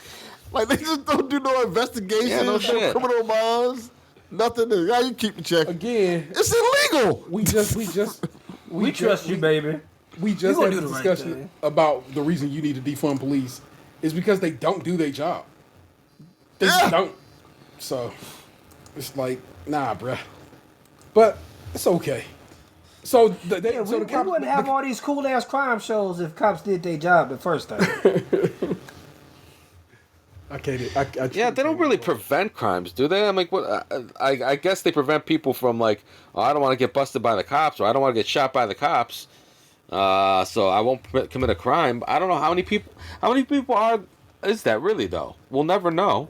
Yeah, it's not true. They're not preventing crimes. Most of the time, they're not solving crimes because they're not testing against them. You know what I'm saying? They're not going to solve this. Like, it's a crime, really. I mean, I didn't get scammed, but there's gullible people out there who are getting scammed by this. This little. I'm trying not to say the word scam again, but I guess This. Thank you, racket. So forth. Yeah. And don't you want to bust it? Like, what if they're using the money they get from the scam to like fund terrorists? I don't fucking know. You can be the cop that busts them. Yeah. How random that, not random per se, but how interesting that that's a thing that you have to be worried about going on specific websites. You know what I'm saying? So, when I was talking to Vanessa about it, I was like, well, hey, make sure your friend knows, just in case. And I'm sure they do know. I'm not saying your friend's an idiot or anything like that there. But if they're looking for gigs, go to the actual company's website and check their careers board or so forth, as opposed to going through Indeed or LinkedIn or something like that there, because there's too many scammers out there, man. Always verify with the company. No job is going to really ask you for personal information like a fucking a social security number over text. Yeah. You have to fill out forms and shit on company letterhead. So right, scammers, fuck them. Fair enough. Delvin, man, what's been going on in your world that you care to share with the listener? Oh, no, nothing much besides record all these damn podcasts. Yeah, now that actually is a good question. How many shows are you on with enough regularity to say I'm a regular on this many shows? Okay. Garbage Opinions, which is one. Cadillacs on Mars when Chaffee doesn't kick me off. So that's two. Play some video games is three. And the Delvin Cox Experience is four. So technically speaking, 4 official podcasts that I'm on with regularity. But you also got your Patreon. So Yes. what's going on over there? Oh, that's where we get into the serious stuff. Like, I want to say I do 7 podcasts over there. Let's see, I do Damn. all stay you busy. new podcasts. Yeah. The Boone Cox podcast, which is the Boone Cox review show with my son. I do once a month. I also that's do So Tell Me, which is a podcast about my life with Chaffee, where Chaffee asks me questions and interviews about my life, which is an interesting series. That show seems to take an interesting turn every week. I do a podcast called the USA to UK podcast. My boy Ben from the UK, he tells me, we both discuss the interesting history between the US and the Europe and the different ways they are similar and different. So that conversation becomes very interesting a lot, especially when you listen to some of the history that happened in the UK. It's quite fascinating, to say the least. Then I also do what's called the United Nations podcast, a podcast I do with Ben, Mike Fowler, and a guy named Dave. When they it's a little bit like this, when they bring these weird stories every month to the podcast, we discuss them. And some of those stories are like wild. Like, one was a woman had her husband killed by her boyfriend with a toilet stool. Whoa. Yeah, that That's was the actual incredible. story. Yeah. Oh my God. Yeah, so that's another interesting rabbit hole we get down. I feel like, I do the hip hop podcast, which is on the podcast that he's the DJ, where me and Tim Hines talk about hip hop stuff and all things like that. Is that it? No. And I also do another podcast with my son called the D&D podcast, where we talk about his life and him being a kid, growing up with me as a dad, and movies and stuff like that. So, yeah. 6 altogether I can think of off the top of my head. A lot of content. Jeez Louise. A lot. You know what I'm saying? So we have, of course, we tried over there on Patreon, and we, of course, have our British Bake Off show that we've been doing. And then a podcast exists ethereally. It's there. We own it. It's ours. We'll do something with it. I still have the feed for it, so whatever. But we don't really do it. It's kind of moribund at this point. But I like making content, and that's been something that I have. I've really learned, I guess, with this British Bake Off show, in that it's the fastest turnaround show we have. We record it, and I literally have to edit it right then and there. And it's not really an edit, because most situations we don't say anything that has to come out of that show.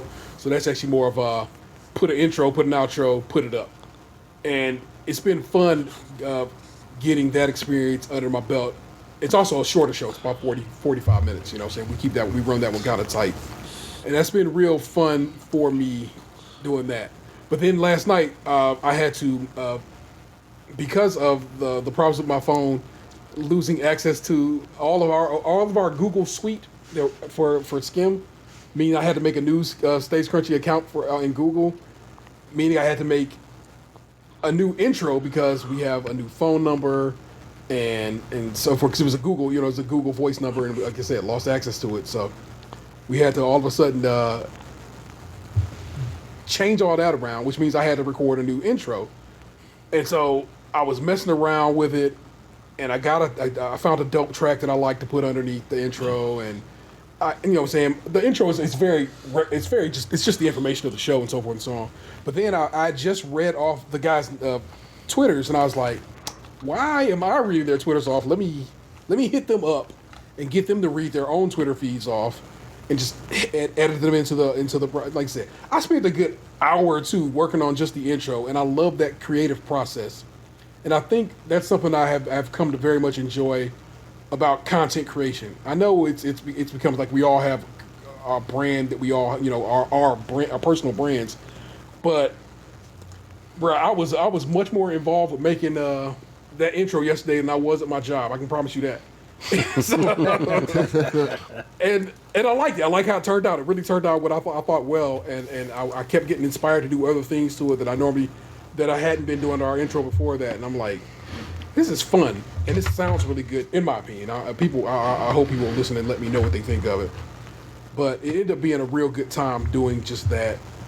And then, of course, editing the show always has some extras to it. So, well, creativity in general is something I think I like about content creation.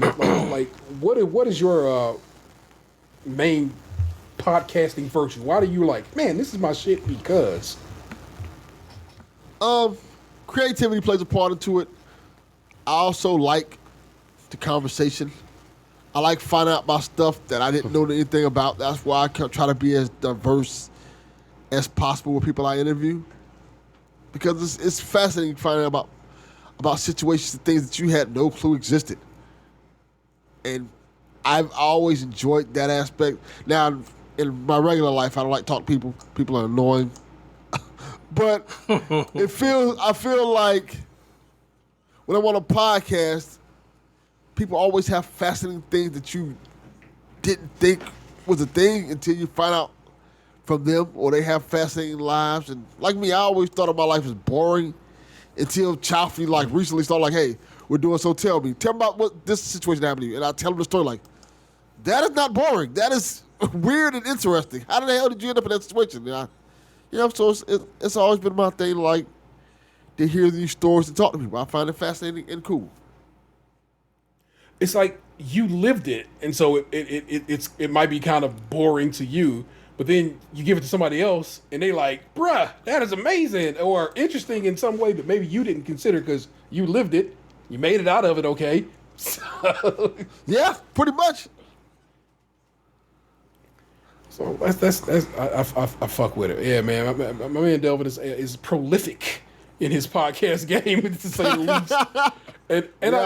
But I fuck with that. Like I said, so now, like I said, so you and I both are on Cadillac, and again we have our various Patreon shows, and of course we have this, and it's like I like it. I've been having a real good time with this, and now that I got the YouTube channel set back up, I can start uploading the uploading the podcast, the vinyl edition to it, and so forth.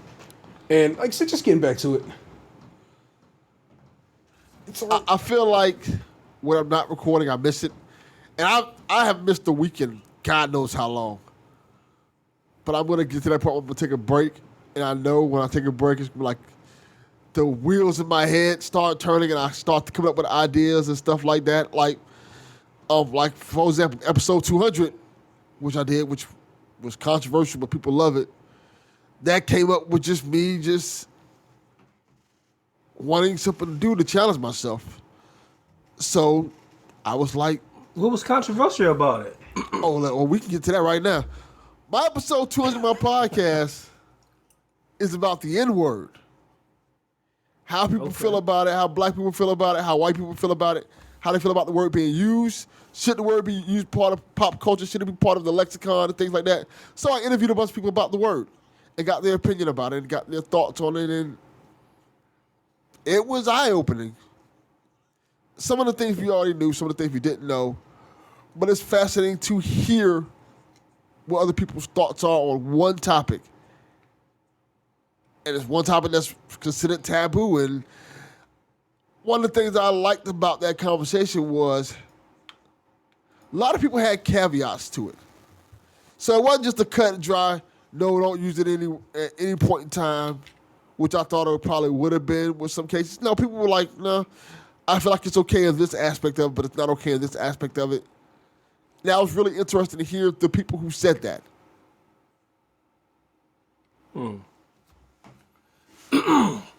It's funny, like I remember, back in the normal times, I wanted to, because we used to work in downtown Cleveland.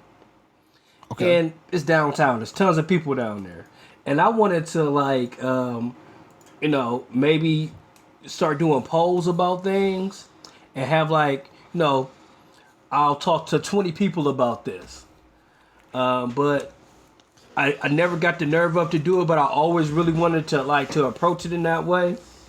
Maybe as things get better, that might be something I want to do. I think that's a good idea. I think I've always been the type of person that's like, hey, you never know what you find out or what you can do until you try it at least one time.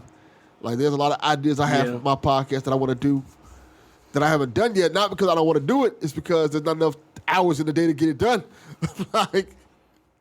And the fact that I'm always motivated and looking for different things to do with the podcast keeps me going, honestly.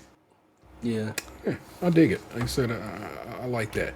But there you go, people. You were saying you got stories from. Oh no, I guess I told you I owe you a story. I was about to just skip on out of here to merely go down the am I the asshole lane, but I told you I'd tell you about my colonoscopy. So let's run the jewels right quick. I had my first colonoscopy, and remember last week I told you they said that shit was scheduled for 6 o'clock. It was all lies. They said they schedule everything for 6 o'clock, but it's not really scheduled for 6 o'clock. That's just something they put in the computer, so the computer has a date and time.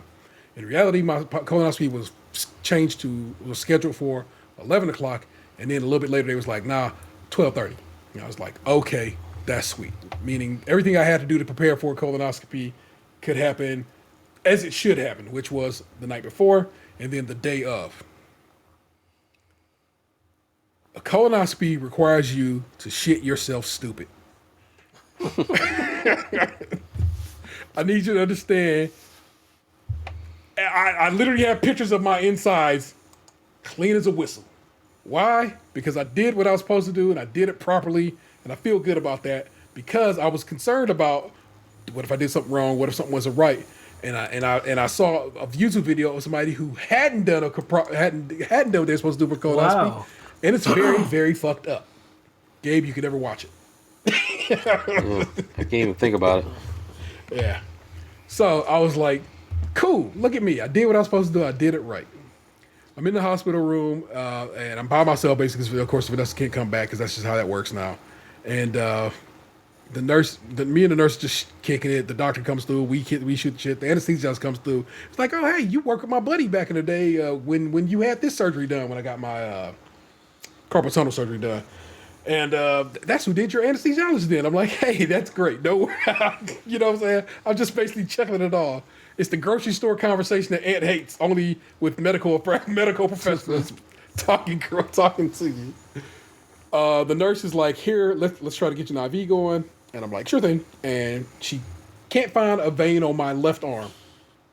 Whoa. But nothing to it. That was her first attempt, nothing to it. The doc is like, oh, so he's a hard stick? And I literally had to say, hey, now, let's not go assigning, judging me or assigning me as something like that. That was her first try. We're going to try over here. I go, if she has a difficult time doing over here, then maybe you can call me hard stick. And I think I fucked that doctor's head up when I said that, because she was like, you're so right. I should not have said that. That's crazy. I'm like, yeah. Don't just go assigning me as a hard stick yet, people. When as it turns out, I was a very easy stick. You just need the right arm and not the left. You could also have said, I got your hard stick right here. Yeah, for real. Like, bruh, like don't label me. Okay? You know what I'm saying? I'm out here trying to do what I got to do. Eventually they're like, all right, all the way naked, put everything in his bag and rock this robe and rock this hospital gown ass out. You know what I'm saying? So I'm like, fair enough. You know what I'm saying? I mean, not too long ago, the very ideal of just, I'm like, I would have been very nervous about being just basically assed out in front of anybody. And I'm just like, at this point, I've gotten to an age where I'm just like, I just don't give a fuck. If you want to look at my dick, fuck it, Jane. If you want to look at my dick while I'm passed out, have that. I don't care. I truly can't be worried about it. Let me take a gander there. Move that room while you're sleeping.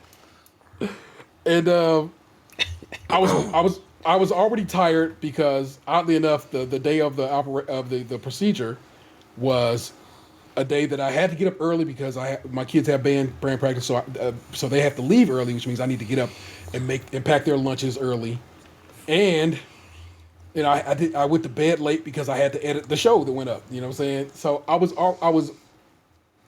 probably running on like 4, maybe 5 hours of sleep. So I was already tired. Like, so when they went me to that room, like, okay, we're gonna start getting you anesthetized, and I'm like, don't even worry about it, bro. I'm really about to fall asleep. So this is gonna be quick for everybody. Well, there's a difference between falling asleep and being put under. Like, I think for sure, if you just fell asleep, you'd feel a tube up your ass. But it's like it's not like really a tube or whatever, and it's just not, and it's not.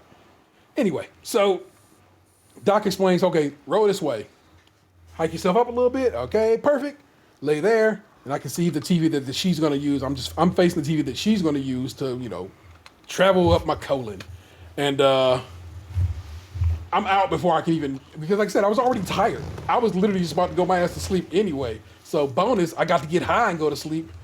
Yes, I'm all about both of those things. Michael Jackson loved it too. I wake up and I don't know if you've ever been put under, but it's a hell of a sleep. It's that good sleep where you're just like, yeah, this I could use about 30 more minutes of this right here. But they have to wake you up so you're good and ready to go and so forth. And they're like, yeah, you definitely can't drive today. And I'm like, you are absolutely correct, because I can barely reach over here to get this phone to tell Vanessa I'm done. So, but the process itself, nothing to it. I did not, all of a sudden have a pain in my keister like after the fact. Was like, oh God, my asshole hurts or anything like that there. Nothing like that. Because I know that's a concern. I know people always worry about getting the colonoscopy because they think it's going to, that's their thing. They think discomfort, they think it's going to hurt. Nothing like that. And whatever to it. Colonoscopy came back clean, no polyps or anything like that there. What they did discover is that I have diverticulosis, not itis. Itis is an inflammation. Osis is I don't eat enough fiber. And so they want me to slowly but surely go from whatever level of fiber I'm at currently to about 35 grams of fiber a day. And that is more of a challenge than you would like to think it is. I've been doing some research on it. I have been trying to, make sure I eat more vegetables and stuff like that there, and so forth. But at the level they want me up at on my fiber, it's going to be for sure me getting some chia seeds in my diet, like Ant has been talked about forever. Some psyllium husk is apparently a good source of fiber. Psyllium husk powder is what a lot of people have been using, and so forth. But yeah, as it turns out, I got to work on my fiber game because I have not been getting enough, and it's really good for you. It's good for you in general. It actually probably will help with me losing weight and so forth. And I've been on it. So I've been trying to keep my fiber up. I've been getting some exercise out here. I've been trying to, get out here and walk the dog and just run around and close my rings on my watch and so forth. And all this within this week. And so it wasn't. It's good that I don't have anything that looks like a cancer or anything like that there. But it is time for your mans to get on some act right after 2 years of fucking being locked in the house COVID style. It's okay for me to admit that I have done poorly, and it's time for me to do better. And that is the intention. Colonoscopy wasn't about nothing. The worst part of colonoscopy is having to do what they call bowel prep. And that's just because I don't recall ever shitting this much in my life. And and then you're like, huh, okay. I would also tell you, go for the blue Gatorade. It's a good way to see where you are in your process. Because at some point, when everything that's coming out is just a specific color, you're like, I have gotten to the end of everything that was within me. I have done a good job and have cleansed myself as needed.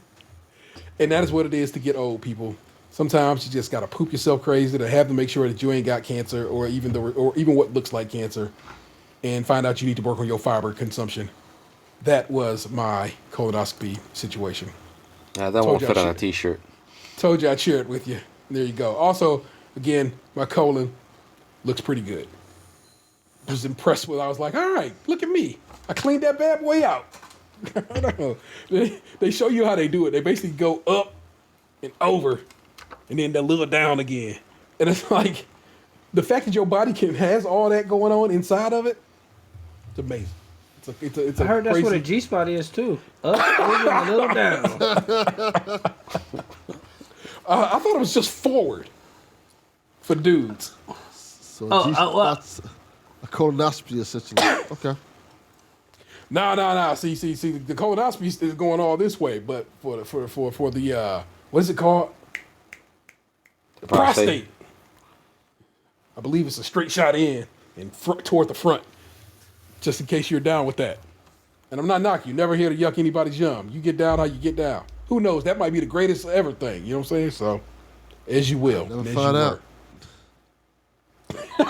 It's not for me. I know that. I know that. That's okay. That is okay for me to know. That is okay for me to be amongst myself. I don't even like my cheeks fondled. I don't mind getting the cheek touched. I do mind if you get towards center mass. And I'm like, whoa, now. I don't like the way that makes me feel. And I know that. And I know that's some old crazy toxic masculinity in my veins. But I accept that. And I'm okay with it. Yeah. It makes you feel weird, and I don't like the way that makes you feel. You know what I'm saying? I'm just being honest. Men's G-spot is kind of like turkey bacon. It's just not for everybody.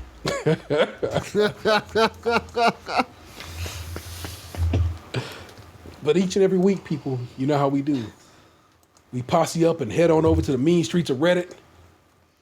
And we simply just take a peek at r/am I the asshole. And we decide if these people are or are not assholes beforehand. Then we reassess after the fact. Is this the first time we've had a guest for Am I the Asshole? No, who do we have do Am I the Asshole recently? No, I think Toffee did it, and I think Nick Jew did it. Yeah. Yeah, We've had a couple of Am I the Assholes, so. Never mind. I'm going to read you this some was of historic, Delvin, then. I'm going to read you some of these titles. Still historic. It's okay. I'm going to read you some of these titles. Again, the selection was kind of ass this week, oddly enough. And you let me know which one speaks the loudest to you. Okay. First one. Am I the asshole for not cleaning up my daughter's poop? That was from Gabe. Am I the asshole for refusing to drive my drunk friends after I wasn't invited to their party? Okay. Am I the asshole for getting mad at my brother's girlfriend for letting her kid eat my food? Okay. Am I the asshole for not letting my friend's child play on my PS5? That one. No. And last one, am I the asshole for telling my girlfriend I wouldn't want to date her anymore if she restarted her OnlyFans? Oh. Oh, these are some interesting ones. I think we should let our guest have a first pick. I think all those are pretty good, actually. Well, thank you, because I was like, this selection is Let's go with the last one, the OnlyFans one. all right. What's that say? Glory hole shut due to coronavirus. Apologies for any inconvenience. Holy cow. All right. I'm gonna read you the title, and I want you all to decide if this person's an asshole or not. Am I the asshole for telling my girlfriend I wouldn't want to date her anymore if she restarted her OnlyFans? Is this person an asshole? Yes. Okay. Yeah. Okay. Yes. Well, yes.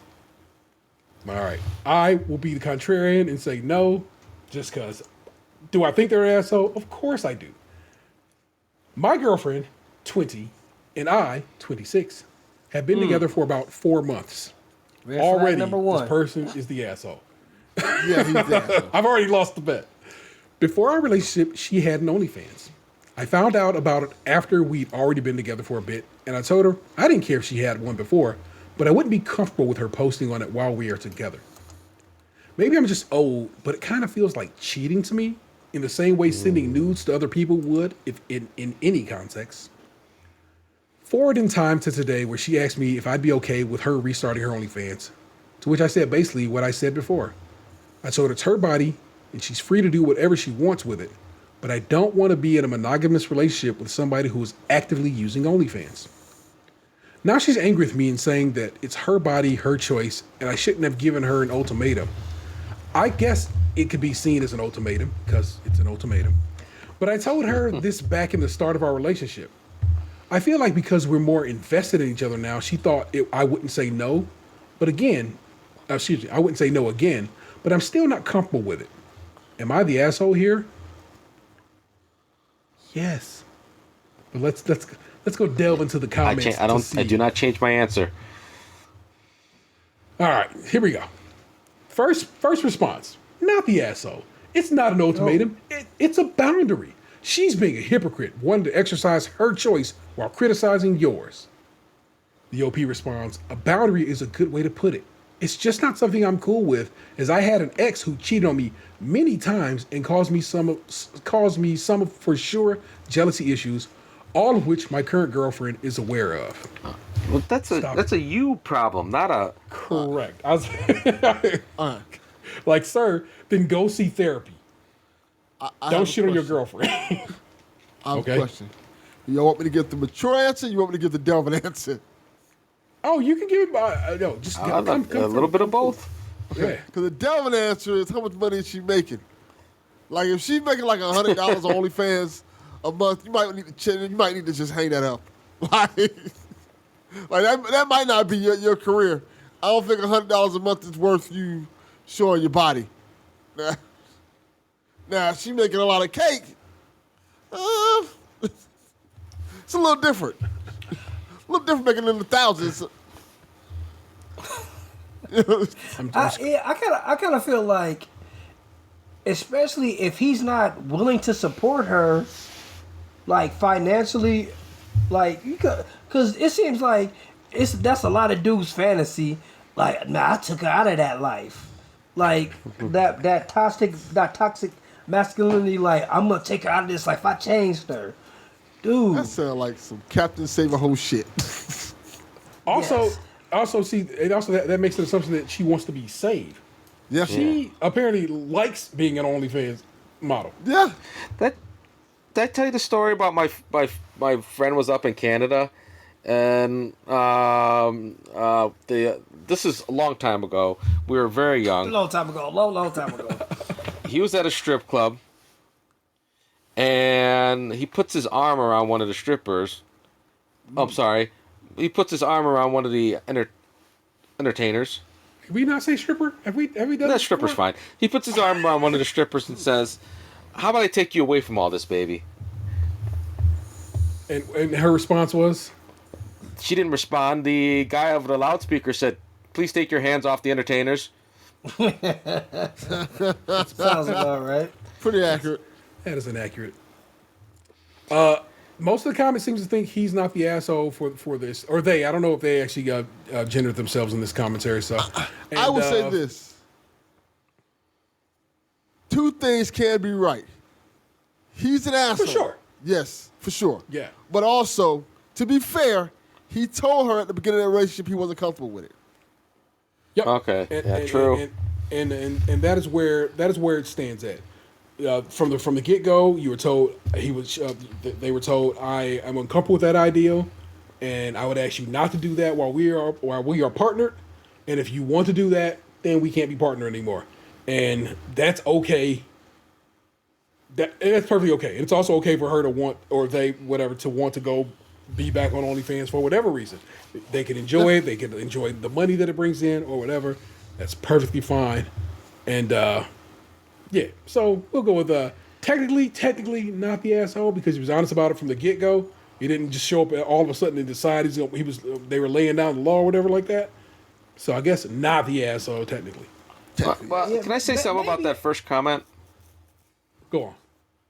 Like the person said, she's a hypocrite because she wants her body, her choice, but she doesn't respect his choices. Like she's getting upset because she obviously is into this person and they don't want are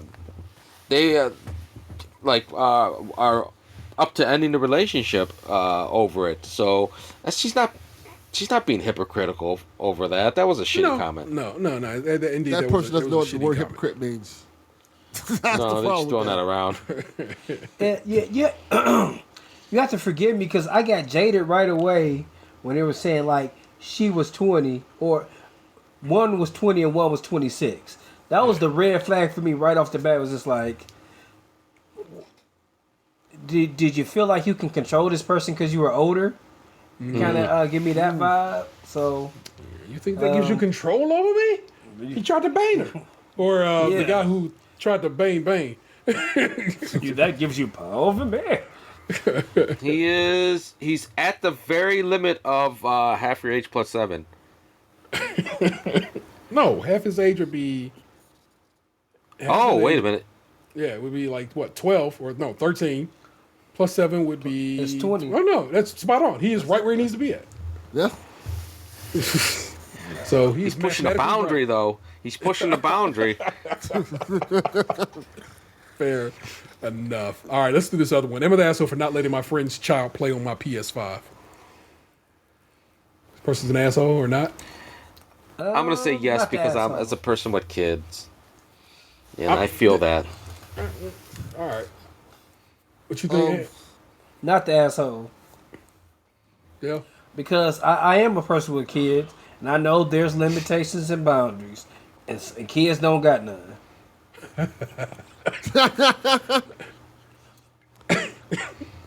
Okay. I'm gonna say I don't know because it depends on the situation. So I'm gonna say not the asshole, depending on the situation. Fair enough. Because I can see it, I can't really judge the situation. I want you to know that Reddit has decided this person is not the asshole. I invited some gamer friends over. I hate the way that's described. I invited some Asshole.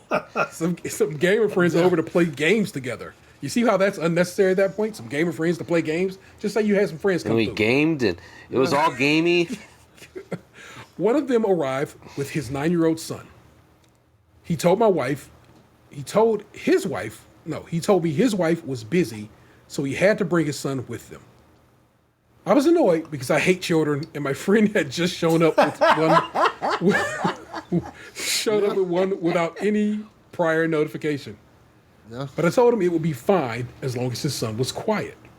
It stays in the corner, stares to the wall. After a couple of minutes, the 9-year-old asked, "Can I play?" I told him no, this is a gaming session for adults. So he started screaming and crying and went over to a PS5 and touched it in random places until he found the reset button and pressed it. Oh, Then he fuck turned this shit. the TV off. Then he grabbed a cushion and started angrily beating it on the couch, all while screaming and crying. So I told my friend to leave and take his son with him. Get this raggedy My other ass friends are kid out telling of my me- house. My other friends are telling me that I was harsh and should have just let him play with us. But I don't want to have to dumb the game down to a child's level just to prevent him from having a tantrum. Am I the asshole? So, for this situation, no, you're not the asshole. In life, yes, you're an asshole. Yes. Everything I about get that, part. the way this is written and stated, is like, makes you a fucking piece of shit. You're a dickbag who needs new friends. Or Yeah, no this isn't friends. everyone's suck situation. No. Like I said, not an asshole for not wanting this kid to play on his shit. That's your PlayStation. You right. That's cool. Yeah. Yeah. It's talking wild, reckless about my man's child. It is. It's all the other shit that he has baked into this shit that makes He it. wants a Yes, it was- yeah, It he was obviously the didn't know parsley kid. and the salt and pepper. It was everything else. Yeah. He wants a 9-year-old to. He wants a 9-year-old to just sit there and be quiet. I'm like, it's a 9-year-old, man. I will say this. I'm gonna throw a curveball. The dad's the asshole. I'm gonna tell you why. One, don't bring your kids to your friend's house. And two, more importantly, if you have to, make sure the kid has something to play with. Well, they make Nintendo Switches. Like you over here claiming you're all a Kindle. bunch of gamers Yeah. and gamer friends. Somebody got a Switch. Yeah. You could have talked to somebody beforehand. You knew what the deal was. And also, I'm saying just in general, like I said, if it came down to it, you'd be like, bruh, I'm sorry, I can't come through.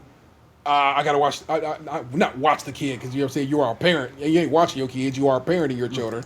Like, yo, bro, I can't come through, man. My wife is busy, and so I'm on dad duty tonight. That's Yeah. okay. But you over here pressing your luck, trying to come through and bring your kid through, thinking it'll work. That's a Yeah, good he- point. he could've His laid- dad's the asshole. And you Soon as could that at kid least start gave his son his phone. Yeah, Yeah, I something. got games on there. Yeah, as soon as the kids start walking toward my PlayStation, it was a problem. It's like, hey man, get your kid. So dad is the yes, you are correct. The father of the 9-year-old is the actual asshole. This dude's just a piece of shit, and that's okay. And like on top of that, like, had he never hung out with the 9-year-old before? Apparently not. This shit Because sounds a little made up because, what kid is going out like acting wild like that? Like pressing buttons and shit. Like, Dad, why you ain't grab that dude? I don't know. Yeah, I'm it's just not that type of parent that just let my kids just do shit, especially out in front of unfamiliars. yeah. Yeah. So it's just yeah. That's like I said. We know who the asshole truly is in the situation, but I can also not be happy with that dude for being a piece of shit. Yeah. So fuck that dude. Yeah, I don't like that dude. Speaking of video games, I am still on Deathloop, and I'm on Deathloop hard at this point, and I'm just really loving that game. But I decided that I would go ahead and drop the chippers on Tetris Effect connected on the Switch, so I can see what it looks like on the OLED Switch, and it is absolutely gorgeous.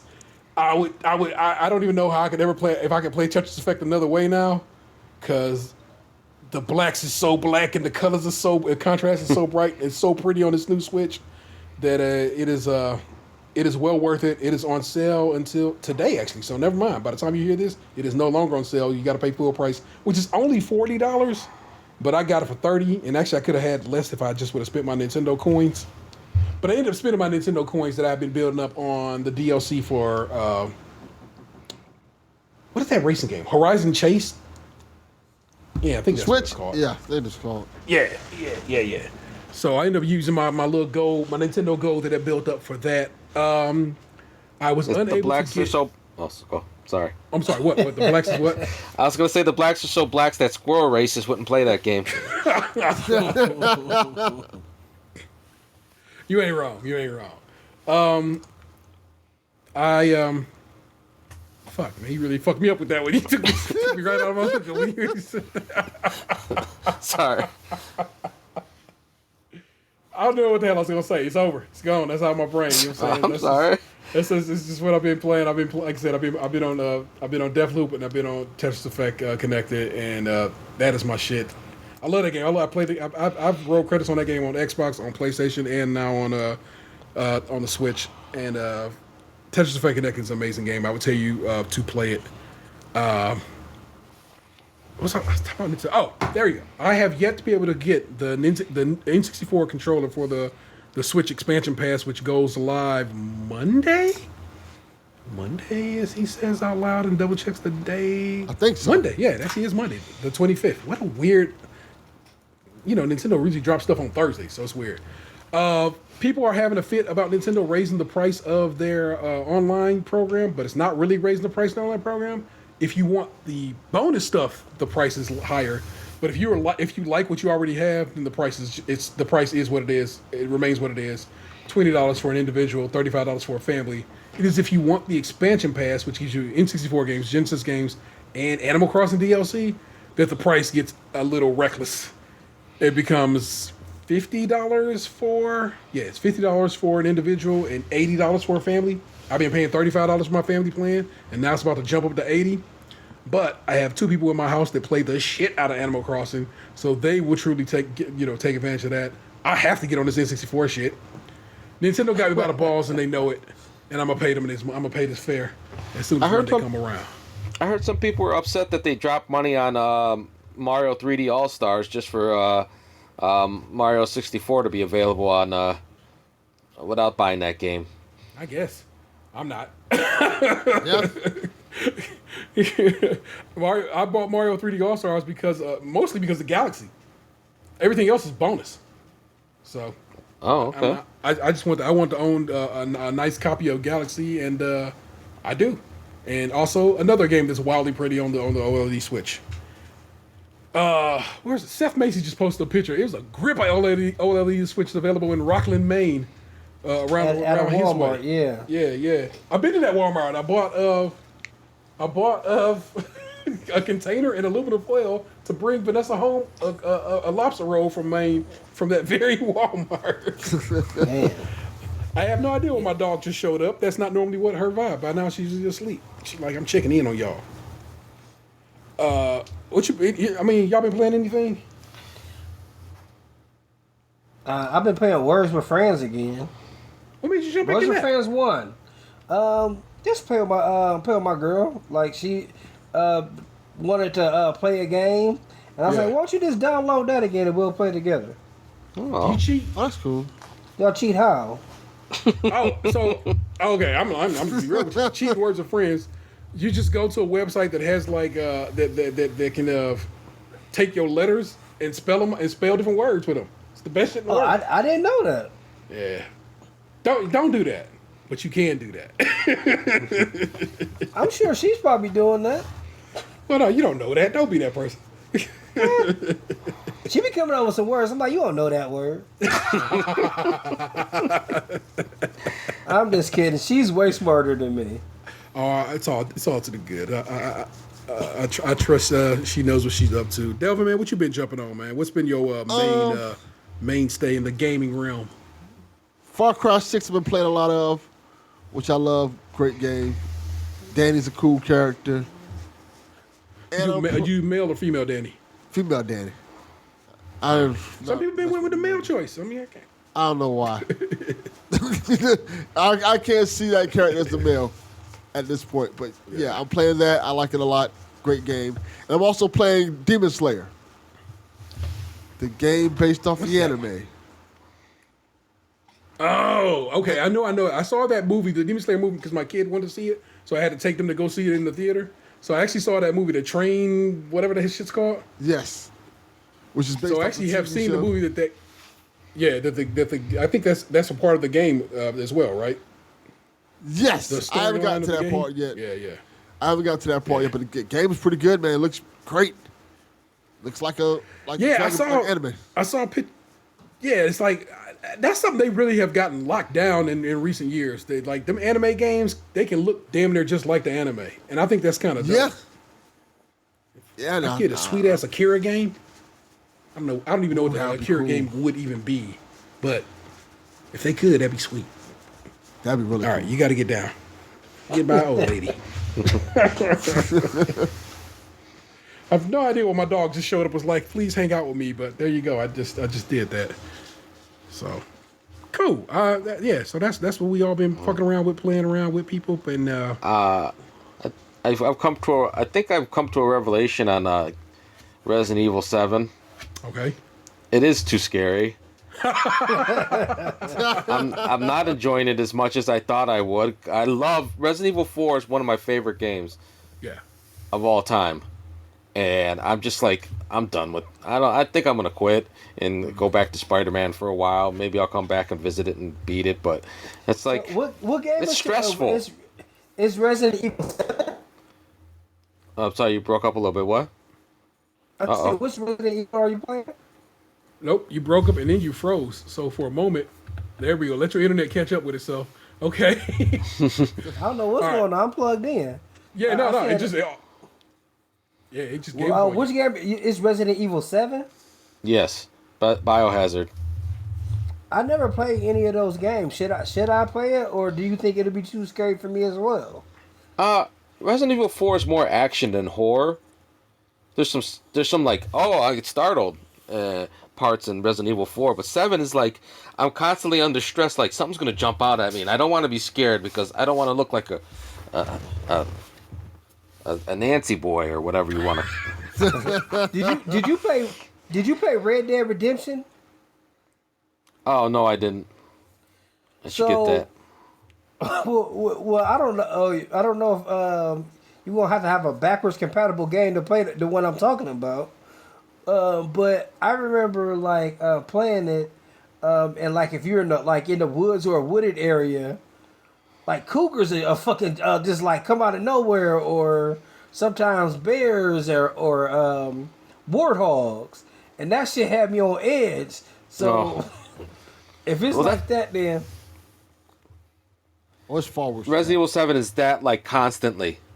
You should just go ahead and skip to 8, Yeah, which is a 8's little more easier. action oriented. Yeah, and I think, and it's the same character as a direct sequel, so you can be like, "Hey, that guy made it good," and just keep pushing on, man. I guess I'll just buy whichever one is on clear. I mean, is used on Amazon. Don't sleep on GameFly. When GameFly has its sales, that's my shit, because everything that came in the case they usually give you anyway. So it's like you almost got a brand new game. And you know what I'm saying, like I guess I bought my Ratchet and Clank from them, and I got the DLC from the launch edition because it just came in the game. I was like, dope. So came up on that deal. GameFly is the lick for that kind of shit. Did either of you beat 7? What?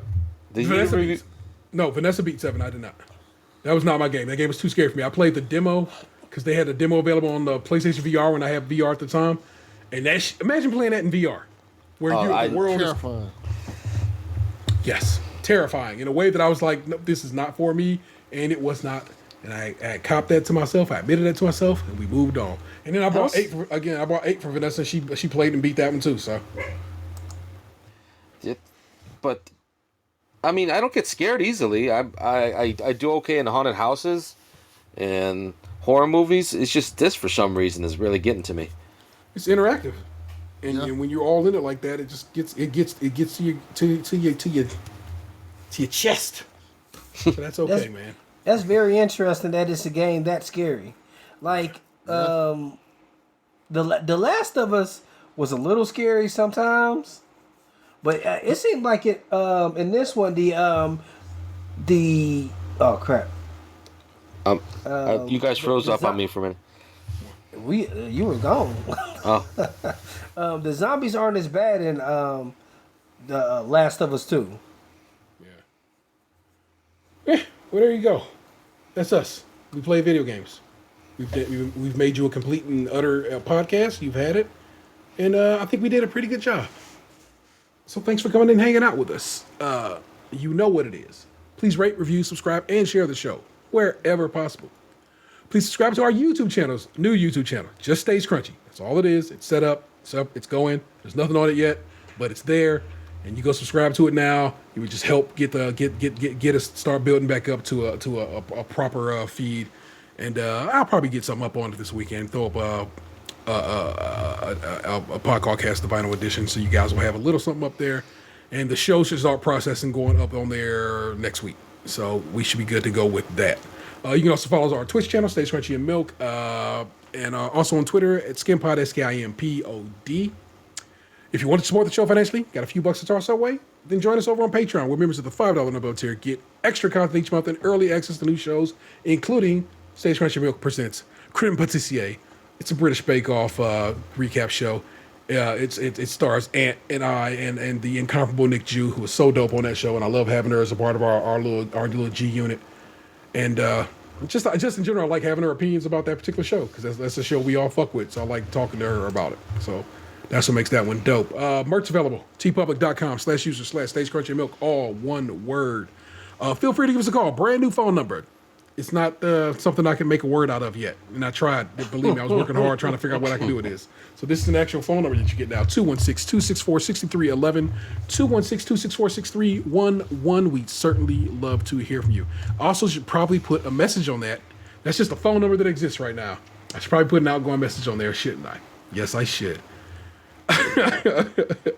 Delvin, man, let the people know where you at, where they can get at you at, what you care to give them of your socials if you are so inclined. Give it all to them. Oh, definitely. You can find me on Twitter at Delvin_Cox.